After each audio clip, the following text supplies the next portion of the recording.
second. Ladies and gentlemen, welcome to Wrestle. Yes, we've got the host here at the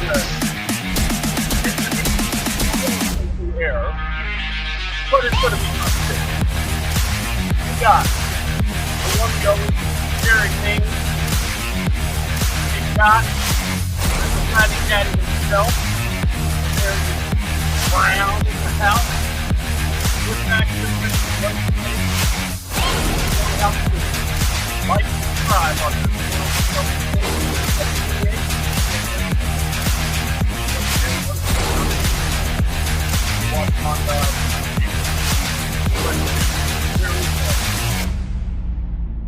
Alright.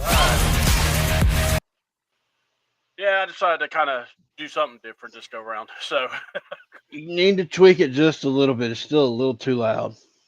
Yeah, it's a little. Yeah, I could barely hear. Yeah, hear you. I thought it was just me on my. Yeah. No, it was too loud. All right, but it hey, great music. I was dancing. Jerry wasn't. So let that for the record stand. So well, I don't dance. Yeah. There we go. You know, well, we'll get. Hey, look. First of all, if Jerry dances, that's because we got Spice Girls playing, and they won't allow me to play that live. Oh, right? or can we sing it? We probably could sing. It's not the same. You know, Jerry. When two becomes one, it's not the same. You know, Jerry. When two not becomes the same. One, hey, I don't know who you're yelling at, pal. Only you let me do my thing. You do your and thing. Technically, right? You could play like 30 seconds of it and not get a strike. But... Yeah. Oh. Yeah. Okay. See, since I can't say anything because Jerry's beard is redder than my. Yeah. Anytime I said something on this show, so. Trying to talk about Spice Girls, I can't talk about Spice Girls. I think we should play Spice Girls now that this says clearly Jerry's not sporty Spice. I'll tell you that much. I have to be, well, we will discuss the budget of the music department. So yes, folks, as you see, this is Wrestle Take. We finally worked on a name and we finally got it right. So I apologize, it took a while, but hey. Just like John Cena's heel turn, better late than never. And let's just start. We had the chamber. And don't you dare ask about AEW because I'm going to tell you, I'm pretty confident none of us watched no. Collision. I so did not. You won't even get any. Wait, that happened? Oh boy! Unfortunately, it did. Yes. I will say. They actually had the nerve during, I think it was the women's chamber match, at the same time as Adam Cole versus Garcia, and Garcia was doing his pelvic dance. And I'm going, yeah, I think we did a good job on making sure we're watching the right thing. So, but yeah, guys, Elimination Chamber, you've seen it all over the place, people talking about it. What was your impressions? John Cena heel turn. We'll talk about the whole show, but I mean, what was your first initial reactions when you saw that? We'll start with Ladarius and then Jerry. Oh wait, I'm starting off. Oh boy, I don't know how to feel. I thought Jerry, all right. Talk about feeling out of place. Would you like me to reverse it for you? No. What's done is done. You already booked it. I'm not gonna go. I'm not gonna change the booking. I don't have creative control, so I'm gonna. I mean, I can give you creative control if that's what you want. No. I would never. No. I would never have used my creative control powers over Jerry. Jerry's a good man, except when we talk about Spice Girls. But he's deeper in his feelings than Drake. Now, back to your question. Yeah. Look. To me, you can put it in the same category as Hogan going heel as well. Wherever you want to place it and rank however you want to place it, it's up to the people. But those are the two game changers because both of them, even though I don't like I don't like Bulk Bogan, you can't deny how much of a face he was for decades. And it's just like with John Cena. them going heel changes the scope of things. We saw this on national news. There were people who never really talked about wrestling talk about John Cena's heel turn. That's how big of a deal, and I can only imagine how big it would have been if social media was prevalent as it was now. Then would it have to track? It still tracked it then, but not to the degree that John Cena's heel turn, because we've known him as the face for 2 decades. And nobody, parts of us felt like, oh man, he could. And like he admitted back in 2012, he had everything set up. And me and Cena, we talked about that. Mm-hmm. And I saw the interview when he did with Chris Van Fleet when he talked about plans of him going heel back in 2012. But Vince, I'm not doing that, pal. And so, but as far as the heel turn, listen, it's a game changer. And how big of a deal it was, listen, everybody, like I say, people who don't talk about wrestling, we're talking about it. That's how big of a deal this was. Now we'll get into the wrestling impact of it, later. But in terms of the coverage, you can't deny it, and that's how big of a star John Cena is. If you didn't know how big of a star he was, go look at the numbers. Go look at the reaction. Like it was the biggest thing within like the first 30 seconds on WWE social media. It was that big. And to me, I'm just curious to see, listen, I'm going along for the ride. It's John Cena, and John Cena going heel, listen, anything else is possible. So that's my 2.5 cents on it. All right. Let's hear it from Jerry. What you got, brother? It was more of a shock than anything for me.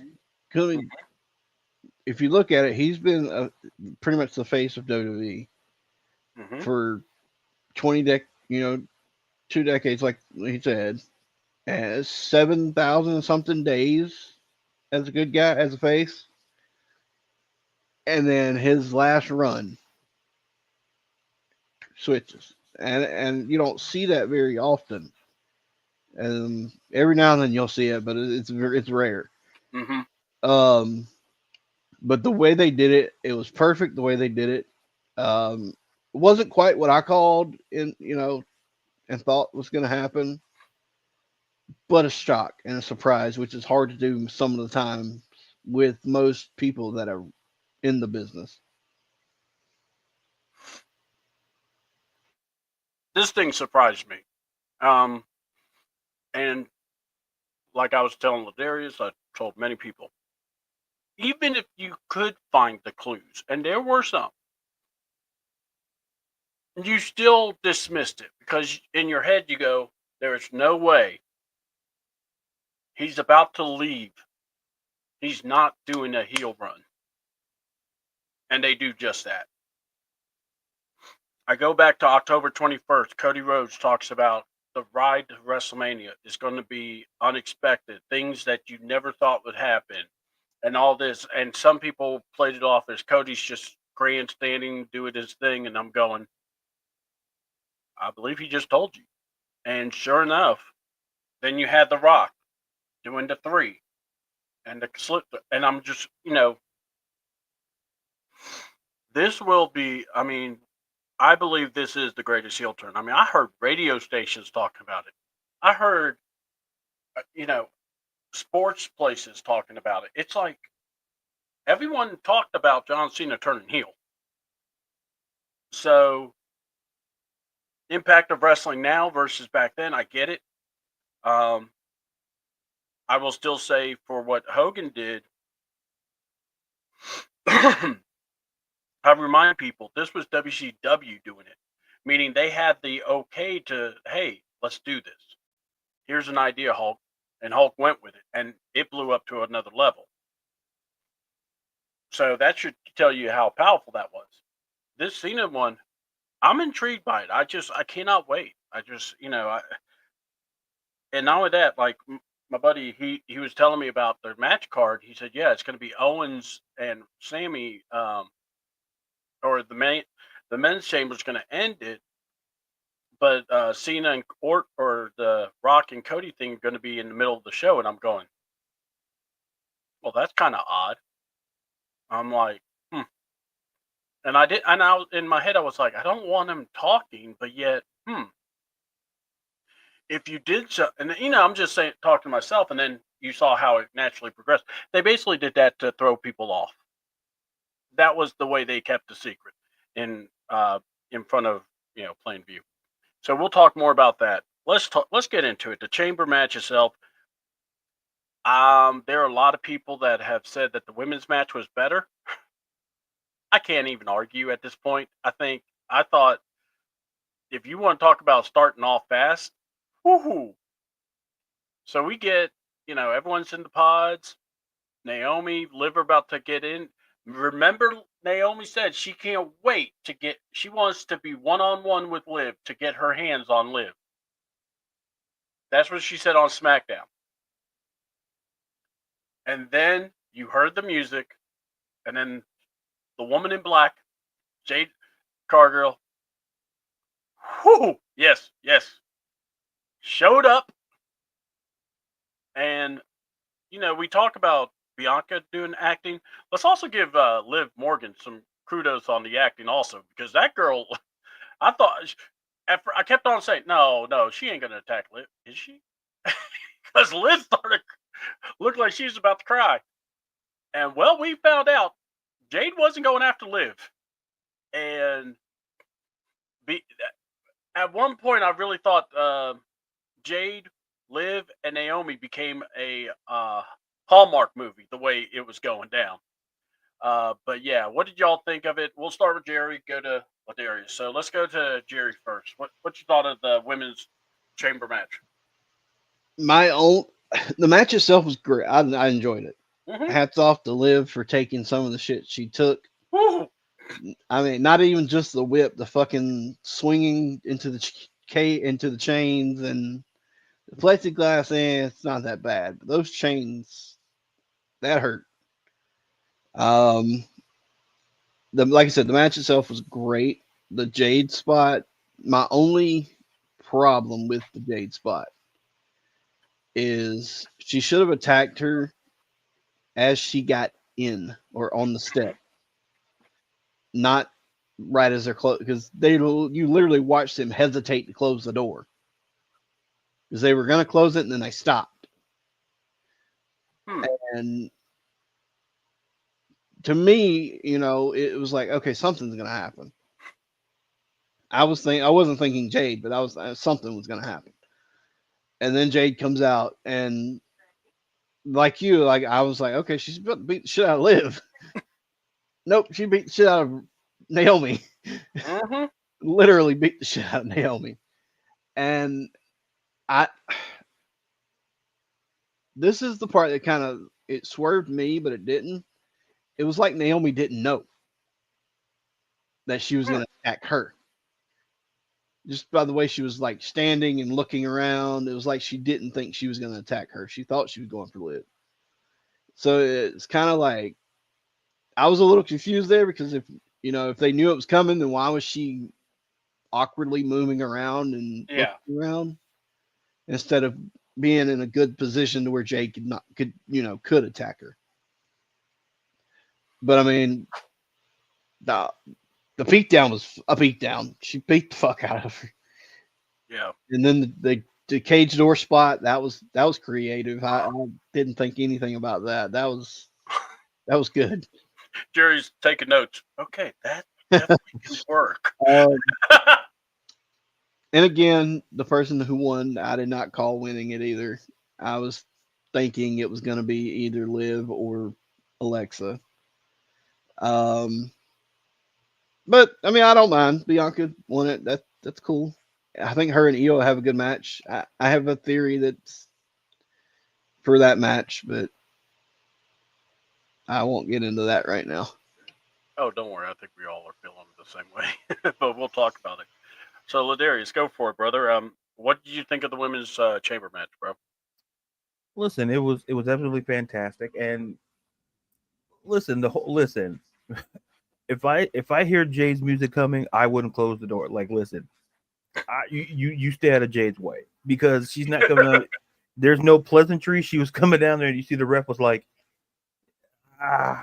listen. he valued his life, and kudos to him. Actually, her, yeah, excuse me. Yeah. Oh yeah, well. Yeah, it was. I thought the guy was the one that opened it, and I thought. Oh yeah, I get what you're saying. My bad. Yeah. Yeah, he was like, "Listen, hey, you want to come in? Hey, come on in. That don't bother me." No. He's like, I got paid either way, but it was interesting to me. I was focused on, obviously, I always felt she was going to attack Naomi, but I think I was looking at Bianca in the pod, and how she still had her her jacket on, and she took it off, which it may be nothing, but to me it was something. Because I'm thinking she was probably thinking, oh, Jade's coming for me through this pod. So I'm thinking that's why she took off the jacket. Because remember, I think she was the only one that had her gear on, instead of her entrance gear. I found it very interesting. And to like Jerry's point, I had Alexa Bliss winning because I kind of did like the whole deductive reasoning where like who's the only person that is not kind of entangled in a storyline to a certain degree. And I felt that was Alexa. And and listen, kudos to Alexa, she lasted. And listen, with Bianca going to wrestle, it's going to be interesting. And I think me and Jerry, I think all of us are kind of on the same alignment of what's going to happen, because you could do something, something pretty good with that. You can mix it in with the kind of a bit of the other storyline that's going on, and kind of make it all come full circle to a certain extent. But listen, I'll say this before I turn it back over. We talked about, listen, Liv Morgan took some stuff in that match. And if people are still doubting Liv Morgan, like however you may feel about like Liv, she can take her, she took it like a champ. Okay. Like any spot, whether it was with the whether it was with the chamber, or Bianca with that weapon, as I always call it, like when you can hear it, that's not good. It's not good from a noise perspective. But imagine that getting whipped across your back. That's even worse. And she took it. And like I said, just shout out to her just for taking that spot. And I hope people who were, I doubt many people were on the fence about Liv, but if you were doubting how great Liv has been, she's showing you that, hey, she can take them spots better than most. And she, it was on her to take a lot of those spots. So shout out to Liv for doing that. Overall, this chamber match, it just, from Jade Cargill coming in, and then that set the tone for the whole chamber match. Oh yeah, absolutely, it was absolutely a great match altogether. Yeah, this was the chamber match itself was awesome. When you can go in there and you could see these women work, and they worked. Liv was the MVP. That was my go-to. I picked Liv from the beginning. And then I jumped on Bianca, just saying, as if it's not Liv, it's got to be Bianca, because now he let me go. Now we're seeing the start of the Bianca heel turn, because from that spot in the chamber that no one caught, but maybe a few people, because the very first thing that I saw was Naomi looking back at Bianca, and Bianca taking the jacket off. And I went, huh, interesting timing there. And then we saw the greatest acting job. And then you see the promo afterwards where Miss Bianca was sounding more like Sasha Banks. So we will see. We'll talk more about it with Monday Night Raw, because I felt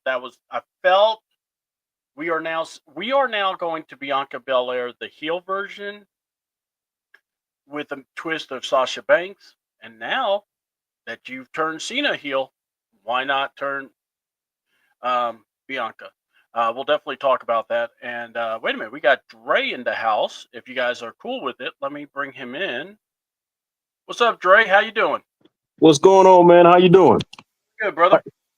How you guys doing, man? Did you guys just getting started, or did I miss? Yeah, we got started. We just talked about the women's chamber match. Okay. We're gonna briefly go. I'm not really gonna go over too much about the Trish and Tiffany match. That was kind of like a goodwill match type deal. But Yeah. what are your thoughts on the chamber match for the women?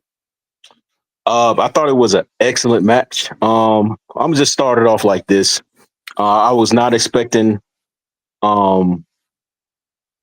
Jade to come in the Elimination Chamber. Well, actually, no, I'm lying. I was expecting Jade to show up. It just made a lot more sense for Jade to show up because my theory with Jade was simply if she could return almost like a Kane, like how Kane came when he first showed up.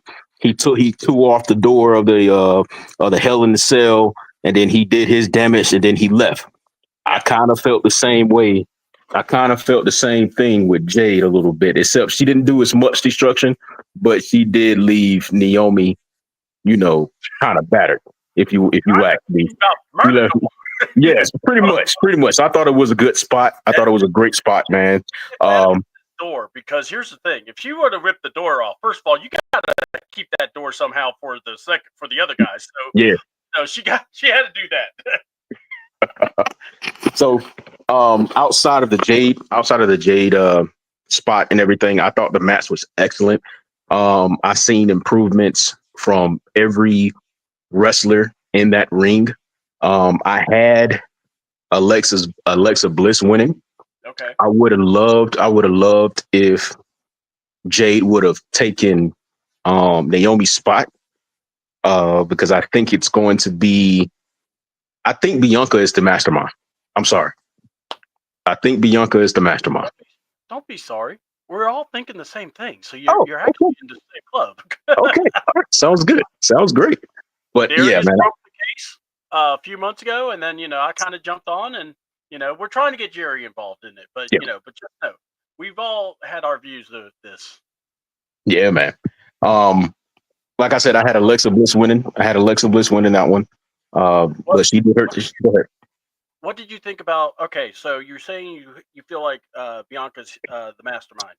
Okay. What part of it is making you even more to that? That's keeping you holding on to that.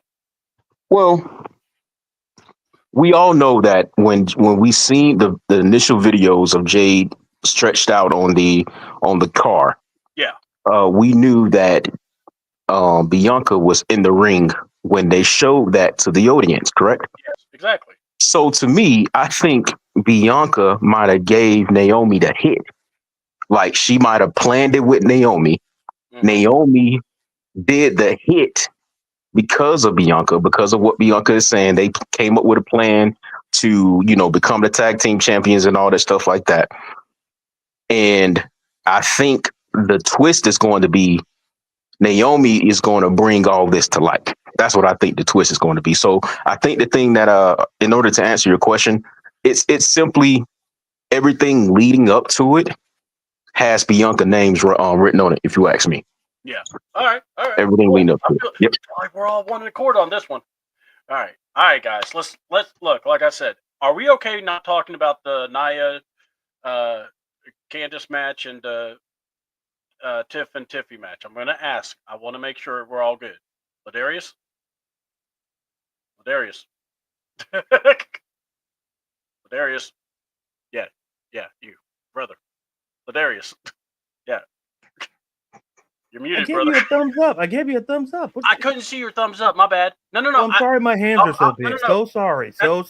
Tito. No. I'll shrink them for the next show so they fit into the circle. Yeah, exactly. The show's showing the circle, but then it's like I looked down and I saw you do the thumbs up and I realized. So my bad. Okay.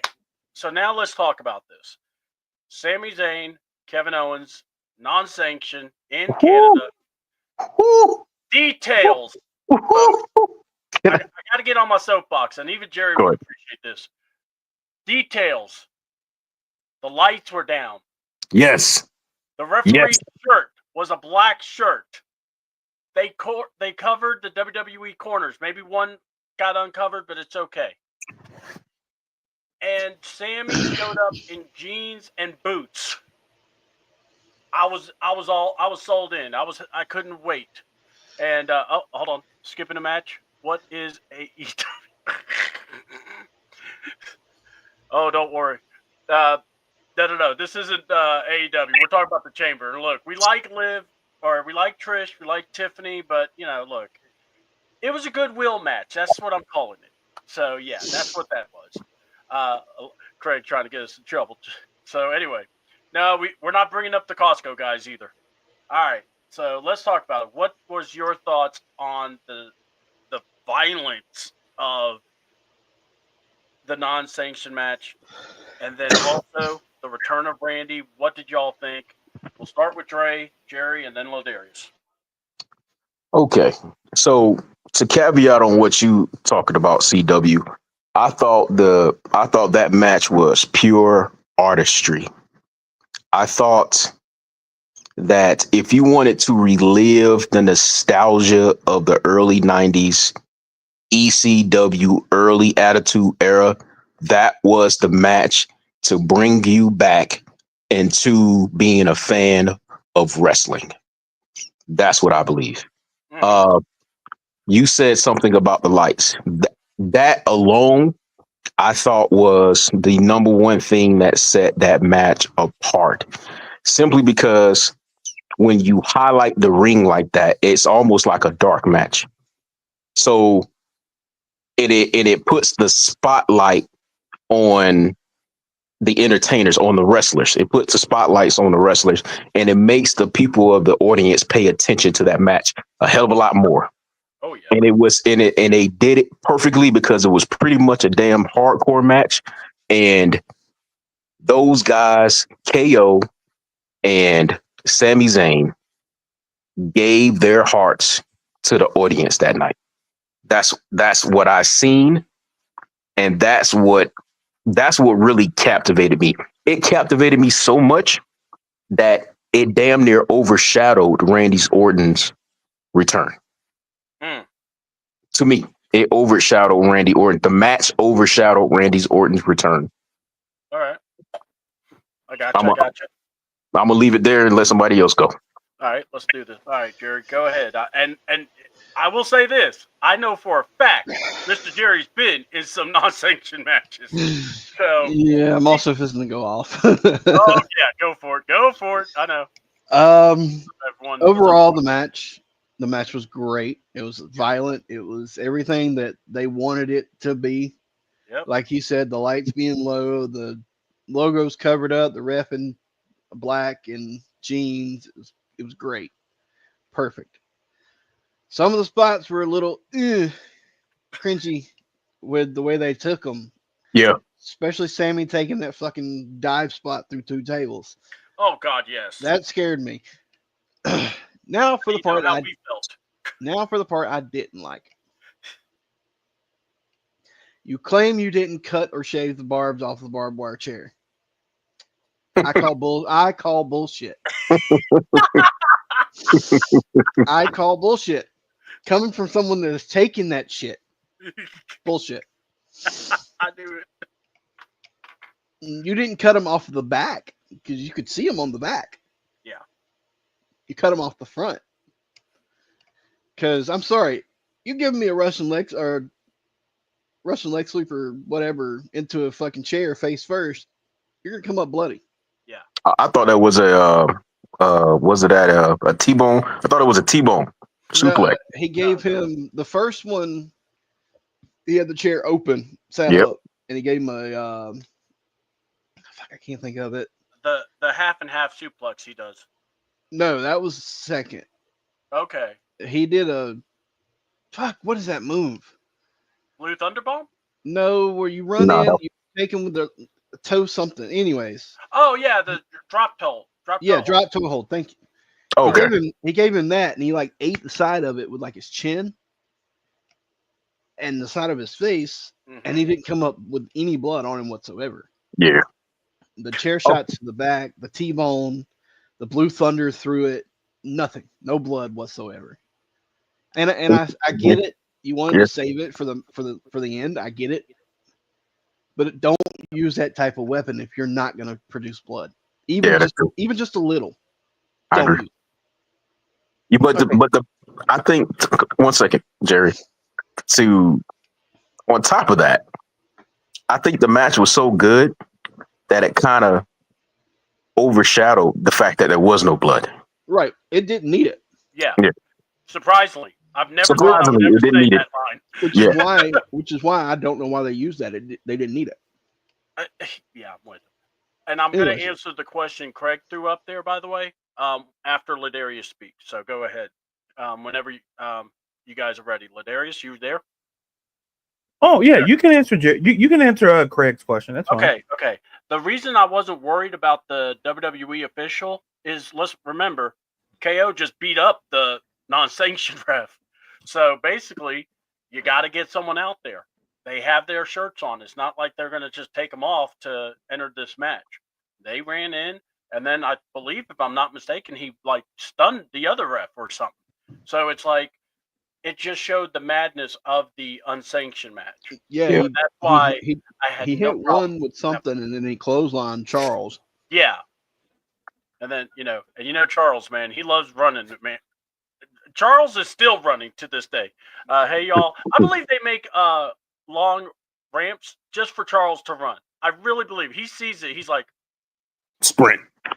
It's time to go, boys. I'm going to show you what I still got. The old man still has it. I'm like, Jesus, Charles, you're addicted. Evening there, Miss Christy Lewis. But yeah, I hope that answers the question. Ladarius, what was your thoughts on the non-sanctioned match between KO and Sammy? Well, first off, I'll say hi, Christy. Hi, everybody in the chat. Oh, what's up, Dre? I gave you a salute, but I'll give you a proper hello. I apologize. I was eating double stuffed Oreos that I bought earlier. So, because someone on this panel promised me cookies, I'm not going to say who. They know who they are. Just saying, I got cookies. No. It's not you, Jerry. It's not you. I'll be back. I need to go to Publix and mail them to Ladarius. I'll be right back. Yeah. I'm not paying the postage on that. That's on you. Now, listen. I go back to this. I love storytelling in wrestling. Yep. And matches like this exemplify the vitriolic relationship between Sami Zayn and Kevin. I like that word. And it goes to show you that, listen, I can't say much more than, Jerry, nailed it with his expertise, being a wrestler, understanding, and Dre, you hit on some points. So I'll try not to step over and repeat points. But my whole concept is that, like, this Kevin Owens that we're getting is absolutely fantastic. I like him. This Kevin Owens, like you can that border Kevin Steen type of dude. We're getting that, and I think we if we get that, my goodness, like it's when Kevin Owens is on that level, there's not a lot of guys that can touch him. There's some that can, don't get me wrong, but the list you can count on probably one hand. And the level of violence this man brings, the level of intensity this man brings, like, think about it. This man was involved in a hellacious match against Cody Rhodes, and the spots he took in that match I thought was bad. I'm sitting there going, ooh, when he went through the ladder, I'm like, ah. And then you flip around this unsanctioned match, this man is just, I don't want to say makes it look easy. I don't want to ever try to minimize the work that wrestlers do, but he just feels super comfortable doing that. It's like, hand me some weapons, hand me some this, I'll beat the crap. That's Kevin Owens. Mm-hmm. And what is it? Go ahead. Oh, go ahead, Dre. I'm sorry. Go ahead. No, I was just going to ask you a question. I was like, what wrestler does Kevin Owens remind you of, if any? Oh, to me, it's a version of two. Oh, okay. I'm sorry, no, go ahead. I see a lot of Mick Foley in him.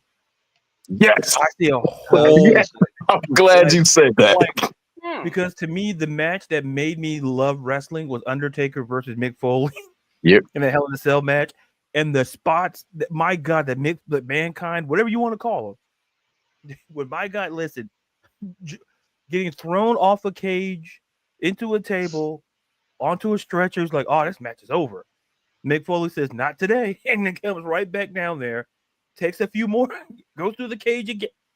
Yeah. I'm like, when I see Kevin Owens, I'm like, this man is Mick freaking Foley. Yep. I see a little bit of Brody in him too. Yeah. Okay. I got my guy in my head. It's like you can divide a percentage of like from Brody to how we, but to me, I see Mick and I see a little bit of Brody in there too. Kevin Owens is just your wrestler's wrestler. I don't know how else to put it. Like if you need a guy to put on a hellacious match, you get Kevin Owens, and you can see how he's being trusted with that. Like I said, give him the match he got with Cody Rhodes, and then now this match with Sami Zayn. They're like, you know what? Hey, Kevin, you do you, and he delivers every time. Yep. And then you throw in the element of Randall Keith Orton showing up. I use full names. I like to use full names for dramatic effect. And Jerry gets it. Now the point is, that's funny. So it's and people are like he should have kicked him. No. I want to see that kick at Wrestle. Did I want that kick? I'm like, listen, yes, we all listen. Did, but that rant. Let me tell you something. I didn't mean to take this long. I'll give it back to you, C-Dub. Keep going. Listen, when I see that Randy Orton kicking people in the head, listen, I love it. I absolutely, because this man, just the look in his eyes, and then you see the head in position, and you see Rand on the other side of the ring. You're like, I'm like, this man kicked. Listen, he kicked his boss in the head. I'm like, this man can kick anybody. This man, like, listen, Yeah. he just listen. This man's out here, like, listen. Imagine, like in the Ace Ventura. Imagine, see, listen. Ray Fickle did laces out. Listen, Randy Orton just would have kicked the ball and went through the upright either way. He's just gonna kick for the sake of kicking. Okay, Randy Orton doesn't miss. And then listen. By the way, one of my personal favorite things that he ever did is when he RKO'd Hulk Hogan off the back of a car. To me, I don't know. To this day, I've seen that at least 5 times. Probably more. He did, I'm like, but Hogan didn't take it. He didn't take it well. You know what, okay. Jerry, I don't care. I'm just glad to see that Randy Orton put an RKO on Hulk Hogan. Listen, everything doesn't look pretty. It doesn't look pretty all the time. Listen, not every piece of art is a Mona Lisa. Okay. Okay. I give you that. I give you that. But the fact that Randall Keith, when he did that to Hulk Hogan, I'm like, you know what? At the time, it was like, Hogan, Orton's the bad guy. I'm like, no, Hogan. No, listen, Orton was always the hero to me. Listen, always the hero. Like the punting guys in the head. Like, when he backed up for that punt, I got excited. Yeah, because I'm like, he's gonna do it. I'm like, oh man, he's gonna kick this guy back to. He's gonna kick him back to 2002 or so. I don't care where he kicked him back to. He's gonna kick him back. Kick him back all the way back to Ring of Honor. I don't care. He's gonna kick him all the way back. The only thing that would have made that even better is if Jamie Noble would have stopped him from kicking, because Jamie Noble. God. Noble comes out in his boots. Hey, Randy. He's like, and then you see Randy Orton. Randy, you can't do that. And then Randy like walks away to the ring and he comes back RKO's Jamie Noble. I'm like, this is good stuff. All right, so go ahead. I'm done. Oh, I'm sorry. Go. No, I'm done. No, I'm good. No, I've talked way too much. No, back to you. So the guy I thought, because y'all asking, I know you're saying Mick Foley. I think of that when I think of Sammy, because Sammy literally connects people like Foley does. KO connects people like Terry Funk. Ooh. And that's who I think of. Okay. And all right. When those two are in the ring together, oh God. And Funk and Mick had wars, but oh my God, yeah. But yeah, I think of Sammy and KO the same way. And the barbed wire chair, after seeing the main event and after seeing what happened, I understood. Because I was about to ask the same question. Where was the blood? We saw marks, especially after what happened to poor Liv. But I will say that match was just incredible. The power bomb spot on the edge of the ring, and then he comes back. He's about to rip the thing. Then Randy Orton music comes. And what I loved about it so much, he just dismissed Sammy, rolls in, and he's like, come on, let's just do it. I don't care. It's like, no remorse. That is what KO and Randy are going to be about. It's going to be one of those. They are going to run over everybody, and I'm here. I'm here for it. Let me see. I honestly didn't think the match was going to end because listen, every spot I was like, okay, he's done. He has to be done. That's what I think about when I see Sammy. That's why I say Mick Foley, because that's what Sammy and Mick Foley would do. They just I just think, and even though they're not the same stature, it's just that spirit they both have. Like Yep. they get you drawn in, and it's like they could take a beating, and it's like you just don't want him to give up. He's incredible that way. And like I said, any Kevin Owen Sammy match, enjoy it, especially when you get it in Toronto. That is freaking awesome. I guess for me, getting involved like that changes the well, you got to remember he took the referee out, and there needed to be somebody, because basically in the match they said the ref's job is only to count 1, 2, 3. 1, 2, 3. That is the only job, and he's not supposed to worry about the health because this is a non-sanctioned match. They're at their own, for that. So, and like I said, I don't get hung up on the rules about that. To me, that's part of the drama in the non-sanctioned match. Go ahead. I got a question. Yeah. Do you guys think that this match could lead to every Elimination Chamber having an unsanctioned match? Do you think that could be the start of something like that? Maybe. Depends on the rivalry. Would you like to see it though? Is the question. Oh yeah. Would you like to see it? Okay. I like violence, so yeah. If you could build it to where people are like, oh yeah, that the feud needs it. Yeah, that the feud exactly. If you can build a storyline to it. Knight versus Shinsuke Nakamura. There's no need. Yeah. But if you could get the feud to that high volume level, where they are just disgusted at the sight of themselves, then yeah, they got, you could do something like that. That's why you would do a match like that. Like almost make it like the new TLC. Yeah. Well, I mean, look, you could do it's like this. And here's what I do. It's like tribal combat. Last man standing. A lot of these matches are kind of repetitive. They just have different names. They have different dresses. So that's kind of where it goes. Let's go to the comments before we get about the men's. So we got Devin here saying about John Cena heel. Bray Wyatt was right all along. Of course, this is what I like about it. Now you could go back in history and watch all your favorite heels talking trash about Cena and go, they were never wrong. They were never wrong. Alex Riley was always right. No, he wasn't. Anyway. Well, I do get hung up on them words, man. No, and I get it, Craig. There's nothing. You're not wrong. It's when you watch wrestling, sometimes that's why we say you have to suspend your disbelief, and also it becomes sometimes you're looking at it as, hey, these guys are doing this. We want to make sure this happens, and you kind of have to have a referee regardless. So, and I understand.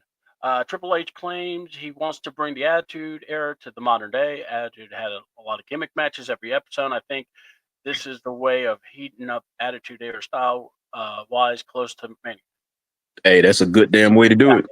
I mean, look, as long as the matches deserve a blow off like it, I have no problem. Just don't do it for the sake of doing it. Yeah, I mean, I hate to do this to AEW, but AEW is throwing matches just to have a match, so Will Ospreay versus Kyle Fletcher doesn't really need a cage, but they're going to put him in a cage for cage matters. I don't know. I mean, I just pray they have the good size ring this time and not the kid size. So hopefully Tony Khan paid the freight this time. So anyway, back to what we were talking about, the men's chamber, guys. There we go. That's all I'm going to say. The men's chamber. I'm going to go around the table. We already know who won, but still, what did you think? Was it the right call? Was it the right interaction? Were you expecting more? Did you expect less? What did you think about Seth Rollins, his actions, And who was your MVP of the match? Actually, let's go ahead and go that route too for this one, because I'm pretty sure we all agree Liv Morgan was the MVP for all she did in that match. So, what do y'all think for the guys? We'll start with Dre, Jerry, and then Ladarius. Go ahead, guys. All right. The men's elimination chamber. Who do I think was the MVP? Man, it's so many. Man, those wrestlers. I must say this. This elimination chamber has been the most exciting. I was the most captivated with this elimination chamber, and especially the men's match, because I was going for so many different wrestlers. So many different wrestlers. At one point I was on Cena. At one point I was on Seth Rollins. Then it was Punk. Was it Drew McIntyre? I wasn't really never. Yeah, it's about. Yeah. I wasn't really on Drew. Right, I'm not really on Drew bandwagon right now. But however, I would say the MVP of that match will probably have to be Punk. Man, have to give it to Punk. Okay. When it comes to, are we talking about the heel turn or are we doing that afterwards? We're going to talk about the heel. I'm separating that as its own thing. As its own thing? Okay. It was a main event of its own. Then I'm gonna go ahead and delay to Jerry and let Jerry go. Okay. And then I'll come back to me. We'll set it up. So as far as the men's match goes, that I would put it's up there. It's good. It was damn good. Yeah. Everybody had their moments. I mean, everybody got over, which is what you want to do in those type of matches, get everybody over. The outcome was not what I was expecting. I was calling for Punk or Rollins. Which once it got down to Punk and Cena, I was like, okay, Cena's winning. And then everything happened that happened. And now we know the outcome of that. Cena ended up winning. As far as MVP, I would have to go with either Punk or Logan, surprisingly, because Logan showed out. He did. And for that only being his second Elimination Chamber match in 20 matches, 30 matches, maybe. He doing good. He's impressing me, and yeah. Okay. One thing I got to say about Logan. Logan had a spot after he got pinned where he looked like a Gap model or where he looked like a Gap model where he was laid out, knocked out. You got to go back and watch it. It happened. He got pinned near in the corner someplace, and the camera pans over him, and he just has this blank look on his face, and he ends up looking like a mannequin, and it's fucking hilarious. I don't know if I can curse on here, but it is hilarious. It's okay. I'll allow it. I mean, I think I know what you're talking about. Because he got eliminated by Punk because they did that awesome Hangman spot. Because, hey, if you're going to copy off Hangman, guess what you're going to do? You're going to end up reliving some stuff, especially when you have CM Punk in the ring with you. Yeah, buddy. He's now in AEW now. What? Oh, I get it. Okay. Craig, thanks for the joke. I get it now. Oh, my God. All right, go ahead, Ladarius. Oh, was Dre done with making his point, or? Yeah. Okay. Thumbs up. I'm good, man. Well, that's all my time, so I'll see myself out. No. Hold on, I gotta do this. PG-13, y'all got screwed. Yeah. All right, well, I don't handle the ratings around here. I'm not a. Yeah. Well, yeah. see, if anybody cursing the show, it's gonna be Jerry. So. Yeah, and not just that, but if we have Ron showing up, Ron's gonna. Yeah. Now, you see, if we have Ron on this show, we got to just censor the whole show. No, I'm gonna get us canceled. That's what I'm gonna do. Okay. Jerry, just take. Why can't no? You see, this is why I don't give compliments. You see, I keep saying this. Nobody. You see, why? Oh, dude, why are you so petty? Jerry just made the point. Why? People just can't. Oh, thank you, and just keep it moving. No, you got to add an extra layer of something that doesn't need to be there. Okay, you're making a lasagna. You don't need an extra layer. The other layer is just the way it is. So there goes Ron. Ron's great. Yes, he is. All right, but go ahead, Ladarius. I really feel like I shouldn't, to be honest with you. But no, I don't want to ruin the ratings of the show. Look, this match here, it gave you a little bit of everything, and like I said, you're going to get a couple of maybe a WrestleMania match or two out of this, based on what I've seen, based on the match itself. Yep. And listen, CM Punk, Cena, those final two, I can't express that moment. Before we knew what happened later, seeing him and seeing Punk and Cena in the same ring, facing each other, it takes you back a little. Yep. The nostalgia, it takes you back to, it takes you back to a moment like, oh man, how great their rivalry was, which I feel doesn't get talked about enough. At the end of the day, to be, it was just so great of a match. It's like, I'm not going to put on the level of the women's match, but you just had two dudes, and it felt like, oh man, we're back in the 2000s again, and these guys are just going at it toe to toe, beating it was so good. And then what made it great was my guy Seth Rollins doing what he did. To me, listen, I'm a Seth Rollins guy. Listen, I'm not gonna defend what he did, but I'm not mad at what he did either. Okay, I'll put it that way. I'm not mad at what he did. I say, I'm not mad at what he did, because it just added that much more to that match, to that situation. Yeah, that might be a Mania. That might be a Mania match right there. Yeah, and we're going to get something over. Listen, I wish we'd get them at Mania. Maybe we still could. I'll talk to Paul Levesque. He's an executive producer, I heard. I see his name at the end of the show with Lee Fitting, which I don't know why that man's name was up there, but I'm not going to get into that either. I'm like, I get the first name, but Lee Fitting's up there.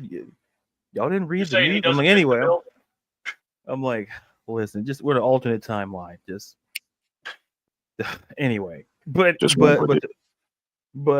put a button on it is simply like this. Them being the final two was great, because a lot of people felt that Punk was going to be the guy to turn. That, because to me, if people had narrowed it down to, who's going to be the guy to flip, it was either going to be Cena or Punk, and it made a whole lot of sense for those two to be the final two guys, because now you're intrigued. Now you're sitting up. The chamber match was great, but seeing Punk and Cena, like I said, the nostalgia and these are the two guys that, oh my God, one of them's gonna turn, and then we know what happened at the end. But like I said, that element of Seth Rollins sneaking in, thinking Punk's gonna do it. Punk's gonna do it. Seth Rollins said, "Not today, Satan," and then did what he did, and we saw what Cena did. 1, 2, 3, whatever. Go ahead. Oh, go ahead, Dre. Go ahead.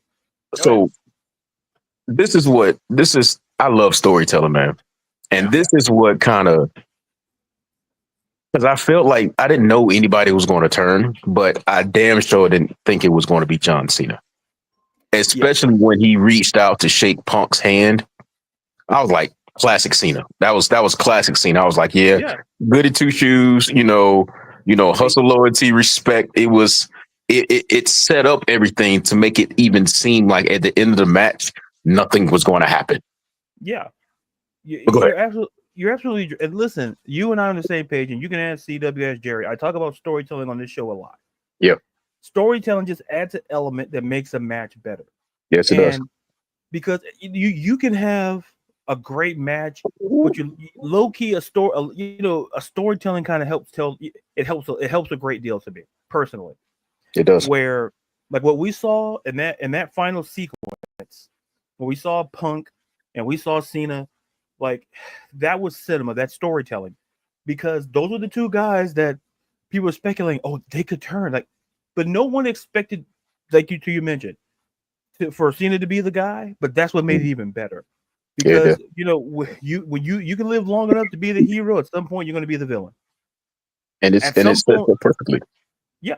And to me, what made it make sense. I don't want to put the cart before the horse, but what made Cena make sense is that he was the one guy. If you go back, I argue someone mentioned Bray Wyatt. CM Punk even warned of this as well. Mm-hmm. In previous, like multitude of people have said, Cena's going to turn. Now they never said when. So now you play back that way back machine. You go, Yeah. oh man, it's story. It just adds to storytelling that you can go back and clip things that literally people were saying about John Cena. And the one guy who I felt should people was CM Punk.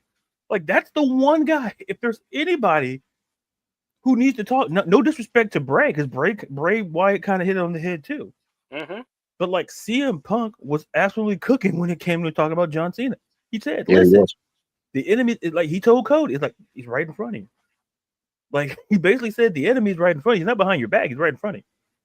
But everybody was thinking that was The Rock. That's what everybody was thinking. Right. And see, and that's what made it interesting, Dre. You're absolutely right. That's what made it interesting. People said, "Oh, he's talking about The Rock." No, he was talking about John Cena. Mm-hmm. And people were like, "No," like because to me, it was too obvious, for CM Punk to be talking about The Rock. Not saying that you're wrong, but a lot of people felt the same way, and I absolutely agree with that. But now you play it back, it's like, oh my God, now maybe he was talking about John Cena after all. And it makes you think. And that whole chamber, like I said, that ending that match, storytelling kicked into another gear. And that's what made it amazing. And Devin says storytelling with AEW missing a lot more than storytelling. It's called great booking. It's missing a whole lot of stuff. The talent, and Craig, come on, Craig, a villain art, Craig, come on.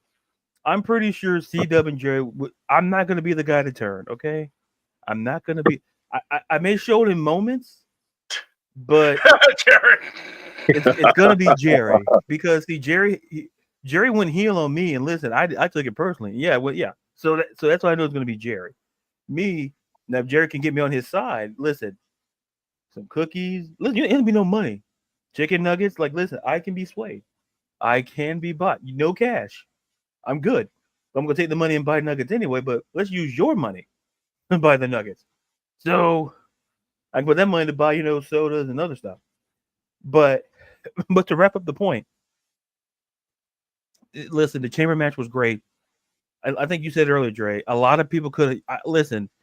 At least half the chamber, you could have made a case to win it. You could have made a strong case, and nobody would have been upset. Like whether it's Cena, whether it's Punk, even Drew to a certain extent, even Seth. I never really had Damian winning it. I never really did, in my opinion, because no disrespect to Damian Priest fans out there. He's not there yet. Yeah, I don't think. I don't. I'm not gonna say he peaked. Jerry kind of looks like Sami Zayn. You know what, Devin? You sir, we will be sending you some Wrestle Take merch coming your way. Thank you for that. When I first seen Jerry, I thought the same thing, but I was like, you know what? I'm gonna keep that comment to myself. Everybody thinks the same thing. Okay. It's really weird when he comes out the music and it goes, oh. I was gonna say he looks like a lumberjack, from the Christmas movie, but I'm like, no, okay, Sami Zayn fits better. I'm like, because it's ironic because Jerry doesn't like a Christmas guy. I was like, okay, the lumberjack, he throws us off, but Sami Zayn works, and I can see especially, listen, Jerry, I didn't say it. I've been on yours. I got a question for you, Jerry. Go ahead, Ladarius. Oh no, go ahead. Let's we have a question from Dre. So I'm curious to hear this question. Go ahead, Dre. Jerry, you said you wrestle, right? Yes, I do. What is, I don't know if you can say it on here, but if you ever made the main roster, what would your character be? Pretty much what it is now. What is it now? Kind of brawling, and I don't do much flying anymore due to injuries. You don't say. Oh my God. Mostly it's like brawling type stuff now. Like Brutus? Not Brutus. God damn it, not Brutus. Butch. Like Butch? No, not like Butch. Listen, Jerry doesn't want to wear a singlet. That's the problem. I wear a singlet. I just got shorts over them. Yeah. Listen, Okay. Jerry, Wrong with let me. You see, Jerry, let me talk. I'm trying to help you. You know what? You see, there might be another villain turn around here. You keep. Hey, evolve. Jerry's got his gear always ready. Yeah, it's There in you my go. bag. And let's see. See, I Greg gotta put says it, I Cena gotta could be put it in the Kevin. car for this weekend. Oh yeah. Bro. Oh, we got Said Cena Sami could be Zayn. Kevin Oh Owens. yeah. You know what? I don't know. George. Listen, Craig, I'm afraid to ask who you think I am because Craig, we're friends, Craig. Yeah, So before you type that answer, Craig, let's think about it. I Let's got a percolate on it. buddy in Alabama working for New South Pro I Wrestling. know a lot of people at New South and Pro See, South. Zeb Cole. You know Wow. what? You know what? I like old Wow. Dutch. You know what? I like old Dutch. I'll allow that. Yeah. I'll allow that. You know why? He was not afraid to be in a hairy man. There you go. Well, that's not the reason I expected, but it's a reason nonetheless. It's a reason. Yeah. So all right. My thoughts on the chamber is real simple. It was damn good. The way they did it, everybody played their role. I got to say the MVP was Seth Rollins, and the reason why I say it is there was a good moment between Cena and Punk. They were going for a while. You didn't see anything with Seth until the stomp. Meaning he was there hiding, staying away from the camera. AKA, they learned their lesson what they did last year with Logan and Randy. Mhm. Because I remembered instantly saying, Logan's still there. He's going to do something. Sure enough, that's what happened. Seth, on the other hand, you didn't see it. And then the other thing that made me so surprised was the. I need to go ahead and give a star also to the Zeb Coulter line too. But the other thing, Cena going after the finish so quickly after seeing it. So it kind of you saw something and you're like, nah. Well, you know what? He's in the chamber. He's got to do whatever he can to win. But then in your head, and then you see what happens next, takes it to another level of how the desperation came in. But also, let's give it to Seth. Not only did he do that, he gives us the greatest meme ever where Punk is into STFU, and you hear Seth audibly going, die! Die! Just die already! And I don't know. When I seen Cena put the STFU on Punk, and he was making all the faces he was making, the only thing I could see with Cena's face was like a elder Dennis the Menace. Like I don't know why. We're about to go there, okay? We're about to go there. Cena had many different faces at this point. Yeah, he had many different faces, man. All right, let's talk about it. So after the chamber, Cena celebrating. Chamber comes up, obviously. Cody comes out, because he's the champ. He's going to, congratulate Cena. Cena's doing the dork thing. And then we have The Rock. So there's quite a few moments to talk about. We're not talking about Pat McAfee saying the dumbest thing I've ever heard, which was Sage, and that's the greatest line in lines ever spoken. I'm not doing that. But let's talk about what you thought Rock, Cody, and of course the heel turn, because that obviously is the biggest thing in this match. But what was y'all's emotions? What were you thinking the whole time? We'll start with Dre, Jerry, and then Ladarius. Let's do this. All right, man. Hold on, my bad. Obafemi over there will go last. Ooh. So does that mean when you speak, we gotta go? All right, so the heel turn, man. I was not expecting it. I was damn sure thinking that Cody was going to accept The Rock's offer. That's what I was thinking. And then he told him to shove it up his ass, pretty much. Yeah, go fuck himself. Shove it up his ass. And that threw me at that point, at that very moment. I didn't know what was going to happen after that. And then it was just, you had Cena, and it goes back into the storytelling and just the acting of it all. Is you had Cena in the back, like he was just chilling. He was laughing. He was looking, doing what Cena normally does. He dapped him up after he said that and everything. And then you seen his face. It was almost like Clayface from Batman. Oh, You yeah. seen his face go from, hey, John Cena, hustle, loyalty, respect, to like this bulldog. He turned into a bulldog at that moment. Turned into And a serial killer, my man. and then and then he kicked him in the nuts. He ramshamboed him. If anybody South Park fans over here, he ramshamboed him. And at that point, I didn't know what to think. I didn't know what to think. What to think when it came to that. And it just took me for a major roller coaster ride. So the only thing that I'm thinking of now is just the character building, the story, and the storylines that's going to come with all of this. Because I have so many storylines to go with all of this. Oh yeah, you can pivot so many different ways. Well, So Jerry many had to different go- ways. So Jerry had to go eat. So Okay. Okay. him and his lady's taking each other out to eat. So it's just gonna be us three. So Ladarius, go ahead and speak on your stuff, what you thought of it, because like I said, we got 3 different spots to really discuss on this. Listen, the best 2 words I can give you is absolute cinema. Let me tell you. I know the Oscars already happened, but maybe we get to see for next year's nominations for Best Picture, Best Supporting Actor, Best Hey. Best Yeah. Direct. That right there. And let's see. So we had heel Randy and face Cena forever. That's gonna be interesting. Devin, I am not mad at that. I'm not mad at that whatsoever. But the thing is this: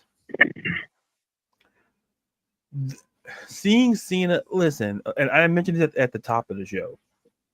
When we talked about, the impact of Cena turning heel, I go right back to that. People who don't talk about wrestling in their daily conference as all of us do, Cena going heel made headlines. Okay, people who never talk about wrestling were talking about, oh my God, why? Because that speaks A, to the impact of John Cena, and B, to the power of wrestling. It goes to show you the dynamic of wrestling. I tell people for years, storytelling. It's when you watch your soap opera, that's storytelling. Yeah, buddy. When you follow your favorite, like I tell people this, when you follow your favorite character for X amount of years and you see them grow, yeah, that's wrestling. That's wrestling. That's storytelling at its finest. And then Devin jumping in saying, and said another Randy Orton has been overshadowed by something. First, it was CM Punk's return, and I've seen. Yeah, Randy's used to it now. Randy's gonna be used to this. Yeah, Randy's like, all right, it's all right, guys. It's all right. It's business as usual. Yeah. Don't worry, guys. I still have voices in my head, guys. It's fine. It's fine. It's all right, guys. No, he's probably looking at them all going, and you wouldn't let me kick that idiot. But you'll let Travis Scott beat up my homeboy. I see what y'all doing. Yeah. Listen. Can we book if we can book Travis versus Cody, that'd be great. Or just do like a tag match. I don't care how we get it. Travis versus Cena versus Cody versus Kendrick. I don't care who we book. Yeah, that slap was kind of vicious that he did. It was legitimate because Cody had a legitimate bruised eye and legitimate whatever wrestling school Travis got. I don't want to put the wrestling school on the map like that, but y'all teaching people to hit like that, like that's not good. No, I think you know what happened. You know what happened? Somebody in the back was like, "Hey, just make it look real." Somebody told him in the back before he came out, "Just when you do this spot, just make it look real." Then he took that shit. Yeah, he took it and ran with it. I'm like, he took it and ran with it. There you go. Like, should we tell him that we didn't really mean? Yeah. Someone in the back said the following: "When keeping it real goes wrong." There you go. And this is when you fucked up. Cody, oh man, that's the main event right there. That's the hey, you guys, I'm gonna go find Cody. I'm gonna get ready. Hey, we got the dancers. They're gonna take over. Get ready, y'all. The ring's gonna come down. It's gonna be in the cage. Wait, what? Travis? What? Oh, Travis. I know you got money. Let's put some of that money away here. This is Cody Rhodes. I know Astral World's your thing, but let's just stick with the ring because Cody's just taping up his hands. Don't worry, you'll be in good hands. Oh, I'm pretty sure. I'm pretty sure Cody is keeping a receipt on that. Yeah, Cody like when he does his taxes, he's got all the receipts. Yep, he's keeping a receipt on that. You can show me your phone. No, I actually brought my actual receipts here. And you see the guy. Yeah, I remember that. But the thing is, man, the thing about the heel turn is, for me, is it was set up perfectly. It was set up from the very beginning for him to be. He came out and said it after the Royal Rumble and said that he's going to do what's best for business. Yeah. Nobody thought of. I damn sure didn't think about it. I just thought, hey, what's best for business? He's going to win another championship. Yeah. That's what I thought. Not earning it. Just saying, I'm going to be in there. My competitors could talk about me for the next 5 weeks, and I'm going. Yep. I'm listening, and I'm going, it's John Cena talking, but is it? And then is it really? I go back to that October 25th. I brought this up in the beginning of the show. Cody said, this WrestleMania, we are going to take it with a whole bunch of twists, turns that you've never expected. Yeah. And people kind of laugh, going, whatever. You can't top that. There ain't no way. And then you get heel Cena. I mean, it doesn't hit you until you're watching and you go, as you're seeing it, because the one other thing we're talking, I'm like, man, Cena's still in there. Okay, he's kind of being goofy, but this is odd. I'm thinking maybe somebody's about to come out. Yeah. Yeah. And Cody stares down the Rock and he's, gives that hug, that dap and the hug. And then you see the face. I mean, this is acting at its best because, especially for wrestling. Yeah. He went from goofy ass, I got a ball spot on my head, to I'm about to murder this punk ass. As soon as the Rock just did the signal, whatever the heck that was, but the beating Cena inflicted on Cody. It looked real. Yeah, it was real. I mean, it looked real, man. And look, I can only say this because I come from the era. So hold on. What's up, fellas? What's going on? Sup, A1 forever. Thought it was weird that Showed Off didn't go off when Cody came out. I was like, okay, something else about it. Yeah, then we're talking about that. And I like that because it made it like open universe style. Yeah. Rock was going to get his answer one way or another. And well, he did by Cody saying, go F yourself. And then what I liked about it is that, Cena is doing his best, rah, all excited. Just remember the press conference, like Trey said, you're going to do it. Yeah. Oh, don't worry. I'm about to talk about press conferences too. So I have a question. Is the final boss character, is that character like because I love the character that The Rock came up with, final boss. But is that character like a demigod to you guys? Ooh, is he coming off as a demigod? Like he's offering to give people things for their soul and all these things like that. There has to be like a Samoan demigod that does that. I don't know what it is, but there has to be a Samoan demigod that does that. See, you're bringing it to another level here, but yet I love it. Ladarius, what do you think, man? I'm gonna let you answer, and then let me get my answer to myself. Oh no, go ahead. Go ahead, CW, answer. Go ahead. All right. Well, I was trying to figure one myself because I'm going. Oh no, go ahead. All right. So here's what I'm gonna because this is what I look. I like the different approaches we take. Yeah, the final boss can be like a demigod. I mean, you think about it. He's so high up. He has all the money, all the notoriety, all the power. He's the guy in charge now. and you take it and you do the following, you go, this is my last year here. This is my last WrestleMania.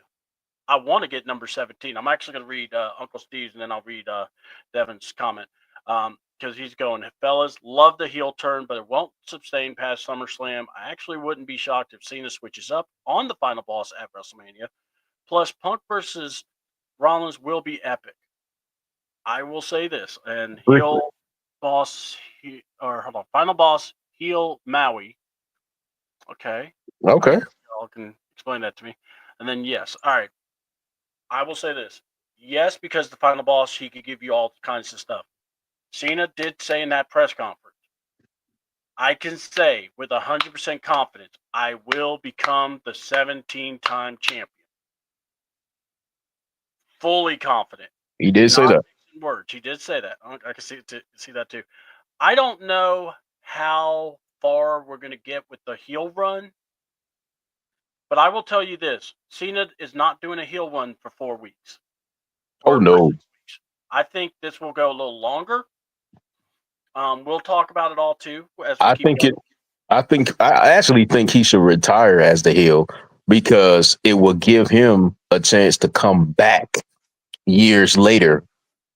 And as long as he could do it, that's the other thing. Yeah, as long as he's physically able, he can come back and be, the traditional classic John Cena, switch that. But I think he should retire as that heel. Fuck those kids. Heard of heel Mona. So, hey, listen, fuck those kids. Yeah. I'm sorry. Fuck those kids. We're about to hear man, look, y'all. You think y'all about to cry now? Get ready when R-Truth and John Cena have a promo. Oh man, I think. Oh no, honestly, I think John Cena is going to take out R-Truth. Man. Oh, I think he's going to take him out. And R-Truth is going to look at everybody and go, I think that was AI generated.